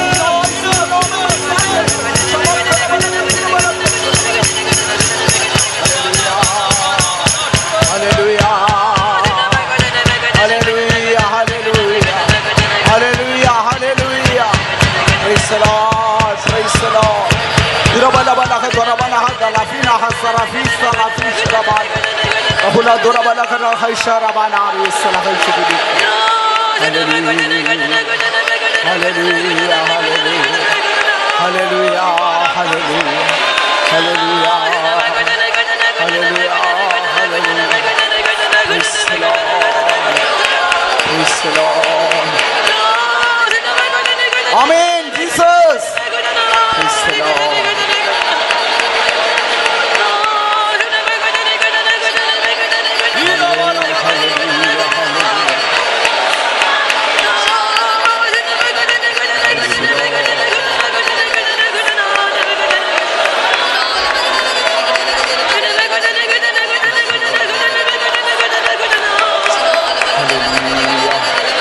Hallelujah. Hallelujah. Hallelujah. Hallelujah. Hallelujah. എല്ലാ ദൈവമക്കളും ചേർന്ന് സ്തോത്രം ചെയ്താട്ടെ. Praise the Lord. Praise the Lord. Praise the Lord. Praise the Lord. Praise the Lord. Praise the Lord. നമ്മുടെ കൂട്ടത്തിന്റെ ആരംഭം ഈ സമയം വരെയും ദൈവ സാന്നിധ്യത്തെ രുചിച്ചറിയുവാൻ കർത്താവ് നമുക്കിടയാക്കിയതിനായിട്ട് സ്തോത്രം ചെയ്യാം. Praise the Lord. Praise the Lord. Praise the Lord. ദൈവം നമ്മളോട് സംസാരിച്ച എല്ലാ തിരുവഴുത്തുകൾക്കായിട്ട് നമുക്ക് സ്തോത്രം ചെയ്യാം. Praise the Lord. Praise the Lord. Praise the Lord. Praise the Lord. Praise the Lord. Praise the Lord. Praise the Lord. ഒന്നാമത്തെ പുനരുത്ഥാനത്തിൽ പങ്കുകൊള്ളുവാൻ ഭാഗ്യവാനും വിശുദ്ധനുമാകുന്നു. അവരുടെ മേൽ രണ്ടാമെണ്ണത്തിന് അധികാരമില്ല. അവർ ദൈവത്തിനും ക്രിസ്തുവിനും പുരോഹിതന്മാരായി ക്രിസ്തുവിനോടുകൂടെ 1000 ആണ്ട് വാണു എന്ന് ദൈവത്തിൽ നാം വായിക്കുന്നുണ്ട്. നമ്മുടെ ഭാവി പ്രത്യാശയോർത്ത് സ്തോത്രം ചെയ്യാം. Praise the Lord. Praise the Lord. Praise the Lord. 1000 ആണ്ട് വാഴ്ചയ്ക്ക് നടക്കേണ്ട ഹർമഗദോൻ യുദ്ധം, ആ യുദ്ധത്തിൽ കർത്താവായ യേശു ക്രിസ്തുവിനോട് ചേർന്ന് പടയാളികളായി കാണപ്പെടുവാൻ കൊണം കർത്താവ് നമ്മെ ഒരുക്കട്ടെ. അതിനായിട്ട് നമുക്ക് സ്തോത്രം ചെയ്യാം. സ്തോത്രം. Praise the Lord. Praise the Lord. അവൻ പ്രതികാര വസ്ത്രമാകുന്നതായ ആ ചുവന്ന വസ്ത്രം, അവൻ രക്തം തളിച്ച ഉടുപ്പ് ധരിച്ചിരിക്കുന്നു. അവന്റെ പേർ ദൈവവചനം. അവൻ സ്വർഗത്തിൽ നിറങ്ങി വരുമ്പോൾ സ്വർഗത്തിലെ നിർമ്മല സൈന്യമായിരിക്കുന്ന നമ്മൾ വെള്ളക്കുതിരപ്പുറത്ത് അനുഗമിക്കുന്നു. ആ ഭാഗ്യപദവി, ഈ കേട്ട വചനം നമ്മുടെ ജീവിതത്തിൽ യാഥാർത്ഥ്യമായി തീരണം. ആ കർത്താവിനോടുകൂടെ പടയാളികളെ കാണപ്പെടുവാൻ കൊണം, വിൺമേശ്വരിയെ കാണപ്പെടുവാൻ കൊണം കർത്താവ് നമ്മെ ഒരുക്കട്ടെ. അതിനായിട്ട് നമുക്ക് സ്തോത്രം ചെയ്യാം. Price the lord, praise the lord, praise the Lord. ഈ ദിവസങ്ങൾ നടക്കുന്നതായ ഈ ബൈബിൾ സ്റ്റഡി മുഖാന്തരമായിട്ട് തിരുവില്ലായും പരിസരങ്ങളെല്ലാം അനേകം രക്ഷിക്കപ്പെട്ട ഈ സത്യത്തെ പിൻപറ്റുവാൻ ഒക്കെ സഹായിക്കണം. അതിനുവേണ്ടി സ്തോത്രം ചെയ്യാം. Price the lord, praise the lord, praise the lord, praise the lord, praise the lord, praise the Lord. ഇന്ന് പലതരമായ ഉപദേശങ്ങൾ നിറഞ്ഞിരിക്കുന്ന ഒരു കാലഘട്ടമാണ്. പുതിയ നിയമ ശുശ്രൂഷ എന്ന് പറയുന്നത് മെൽക്കിസദേക്കിന്റെ ക്രമപ്രകാരമുള്ള പൗരോഹിത്യമാണ്. പിതാവില്ല, മാതാവില്ല, ജീവാരംഭമില്ല, ജീവ അവസാനവുമില്ല, വിവാഹ ജീവിതവുമില്ല. ഇതാണ് പുതിയ നിയമ പൗരോഹിത്യം എന്ന് പറയുന്നത്. ഈ പൗരോഹിത്യത്തിലേക്ക് അഥവാ സിയോന്റെ പണി എപ്പോൾ പൂർത്തീകരിക്കപ്പെടുന്നു അപ്പോൾ കർത്താവ് വന്നിരിക്കും. സിയോന്റെ പണി കർത്താവ് എത്രയും വേഗത്തിൽ പൂർത്തീകരിക്കപ്പെടട്ടെ. ഈ ബൈബിൾ സ്റ്റഡിന് മുഖാന്തരമായി തീരട്ടെ. അതിനായിട്ട് നമുക്ക് സ്തോത്രം ചെയ്യാം. Price the lord, praise the lord, praise the Lord. വചനം പ്രഘോഷിപ്പാൻ കൊണ്ടുവന്ന ദാസന്മാരെ കരങ്ങളെടുത്ത് ഉപയോഗിച്ചതിനായിട്ട് സ്തോത്രം ചെയ്യാം. Price the lord, praise the lord, praise the lord, praise the Lord. പുതിയ കൃപയും പുതിയ അഭിഷേകം കൊടുത്ത് കർത്താവ് വഴി നടത്തേണ്ടതിനായിട്ട് സ്തോത്രം ചെയ്യാം. സ്തോത്രം. നമ്മുടെ ബൈബിൾ സ്റ്റഡി സമാപന ദിവസമാണല്ലോ. ദൈവസാന്നിധ്യം കൂടിയിരിക്കണം. ധാരാളം പുതിയ ആത്മാക്കളെ കർത്താവ് കൊണ്ടുവരണം. ഹോള് നിറഞ്ഞ കവിമാർ ദൈവം നമുക്ക് പുതിയ ആത്മാക്കളെ നൽകി തരണം. എല്ലാറ്റിനുമായിട്ട് നമുക്ക് സ്തോത്രം ചെയ്യാം. Thank you Jesus. Praise the lord, praise the lord, praise the lord, praise the Lord. പിതാവായ ദൈവത്തിനായി സ്തോത്രം ചെയ്യാം. സ്തോത്രം, സ്തോത്രം, സ്തോത്രം, സ്തോത്രം, സ്തോത്രം, സ്തോത്രം. പുത്രനാമ യേശു ക്രിസ്തുവിനായി സ്തോത്രം ചെയ്യാം. സ്തോത്രം. Praise the lord, praise the lord, praise the lord. പരിശുദ്ധാത്മാവാം ദൈവത്തിനായി സ്തോത്രം ചെയ്യാം. സ്തോത്രം, സ്തോത്രം, സ്തോത്രം, സ്തോത്രം, സ്തോത്രം. നമ്മുടെ ഭർത്താവ് വേഗം വരുന്നതിനായി സ്തോത്രം ചെയ്യാം. Thank you Jesus. Praise the lord, praise the lord. നമ്മെല്ലാം തന്നെ മഹത്വത്തിന് വേണ്ടി ഒരുക്കടനായിട്ട് സ്തോത്രം ചെയ്യാം. ഹല്ലേലൂയ. പ്രാർത്ഥിക്കാം. സ്നേഹമേറിയ പിതാവേ, ഞങ്ങളുടെ ബൈബിൾ ക്ലാസ്സിൻ്റെ 3-ാം ദിനത്തിൽ ഇതുവരെ അവിടുത്തെ പാദപീഠത്തിലിരിപ്പാനും മാറ്റമില്ലാത്ത വചനങ്ങളെ ഞങ്ങൾക്ക് പഠിപ്പാൻ അവസരം തന്നതിനായി സ്തോത്രം. ആകാശം ഭൂമിയും മാറിപ്പോയാലും മാറ്റമില്ലാത്ത അവിടുത്തെ വചനം നിറവേറിക്കൊണ്ടിരിക്കുന്നു. ഇനി നിറവേറാനുണ്ട് എന്നും ഇന്ന് രാത്രിയിൽ ഗ്രഹിപ്പാനിടയായതിനാൽ തിരുവിനെ സ്തുതിക്കുന്നു.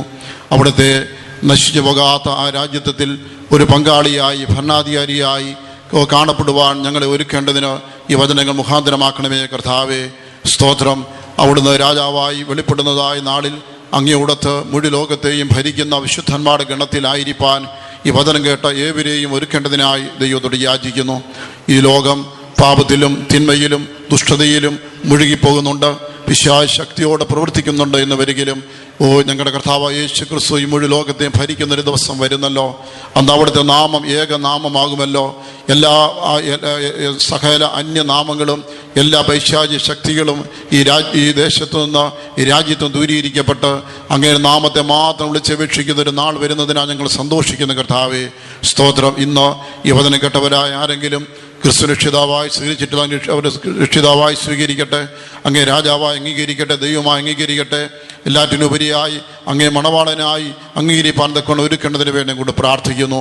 ഞങ്ങളുടെ ദൈവീയ സ്വഭാവമുള്ളവരാക്കി തീർക്കണമേ. അവിടുത്തെ ജ്ഞാനമുള്ളവരാക്കി തീർക്കണമേ. ദൈവശക്തിയുള്ളവരാക്കി തീർക്കണമേ കർത്താവേ. സ്തോത്രം. ഈ ലോകത്തിൽ ഉള്ളതായ എല്ലാ തിന്മകളെയും ജയിച്ചവരായി ആധുനിക യുഗത്തിൽ മനുഷ്യനെ വഞ്ചിക്കുന്ന എല്ലാ തിന്മകളെയും ജയിപ്പാൻ ശക്തി തരണമേ. ഇന്ന് എന്നുള്ളതായ വചന ശബ്ദം ഞങ്ങളുടെ ചെവിയിൽ മുഴങ്ങട്ട കർത്താവേ. ഇത് ഇന്നത്തെ ദിവസം ഞങ്ങൾക്കൊരു കൃപോദ്ധാവായിട്ട് മാറട്ടെ. ഞങ്ങളുടെ ജീവിതത്തിൻ്റെ പാപങ്ങളും തിന്മകളും ലോകമോഹങ്ങളും ജഡമോഹങ്ങളും താവേ ഈ പിശാച് എന്ന് ലോകത്തെ മനുഷ്യനെ വഞ്ചിപ്പാൻ ഉപയോഗിക്കുന്ന ഏതെങ്കിലും വസ്തുക്കളോ മാധ്യമങ്ങളോ ഉണ്ടെങ്കിൽ അത് ഇന്ന് ഞങ്ങൾ കുഴിച്ചിടുവാൻ ഒരിക്കലും തീരുമാനം നാളത്തേക്ക് മാറ്റിവെക്കുന്നവരായിട്ടല്ല, ഇപ്പോൾ തന്നെ തീരുമാനത്തോടെ മടങ്ങിപ്പോകുവാൻ അവയെ ജയിക്കുവാൻ ശക്തിയോടെ മടങ്ങിപ്പോവാൻ ഏവരെയും സഹായിക്കുമാറാകണമേ. താവേ അവിടുന്ന് രാജാവായി എഴുന്നള്ളതിന് മുൻപായി ഒരു മണവാളനായി വരാൻ പോകുന്നല്ലോ. അവിടുന്ന് മണവാട്ടിയായി തീരുവാൻ ഞങ്ങൾ ഒരുക്കുന്നതിന് വേണ്ടി പ്രാർത്ഥിക്കുന്നു. ഈ രാത്രിയിൽ ദൈവത്തിന് വചനം ഞങ്ങളെ പഠിപ്പിക്കുവാൻ ദാസന്മാരെ ശക്തീകരിച്ചതിനാൽ സ്തോത്രം. ഇനിയും കൃപ കൊടുക്കണമേ. നാളത്തെ ഞങ്ങളുടെ ബൈബിൾ ക്ലാസ് സമാപന സമ്മേളനമാകിയാൽ അവിടുത്തെ സാന്നിധ്യം ധാരാളമായി പകരണമേ. ഞങ്ങളേവരെ അവിടുത്തെ വീണ്ടും വരുവനായി ഒരുക്കം യേശുവിന്റെ നാമത്തിൽ അപേക്ഷിക്കുന്നു. കൃപയോടെ കേൾക്കണമേ സ്വർഗീയ പിതാവേ.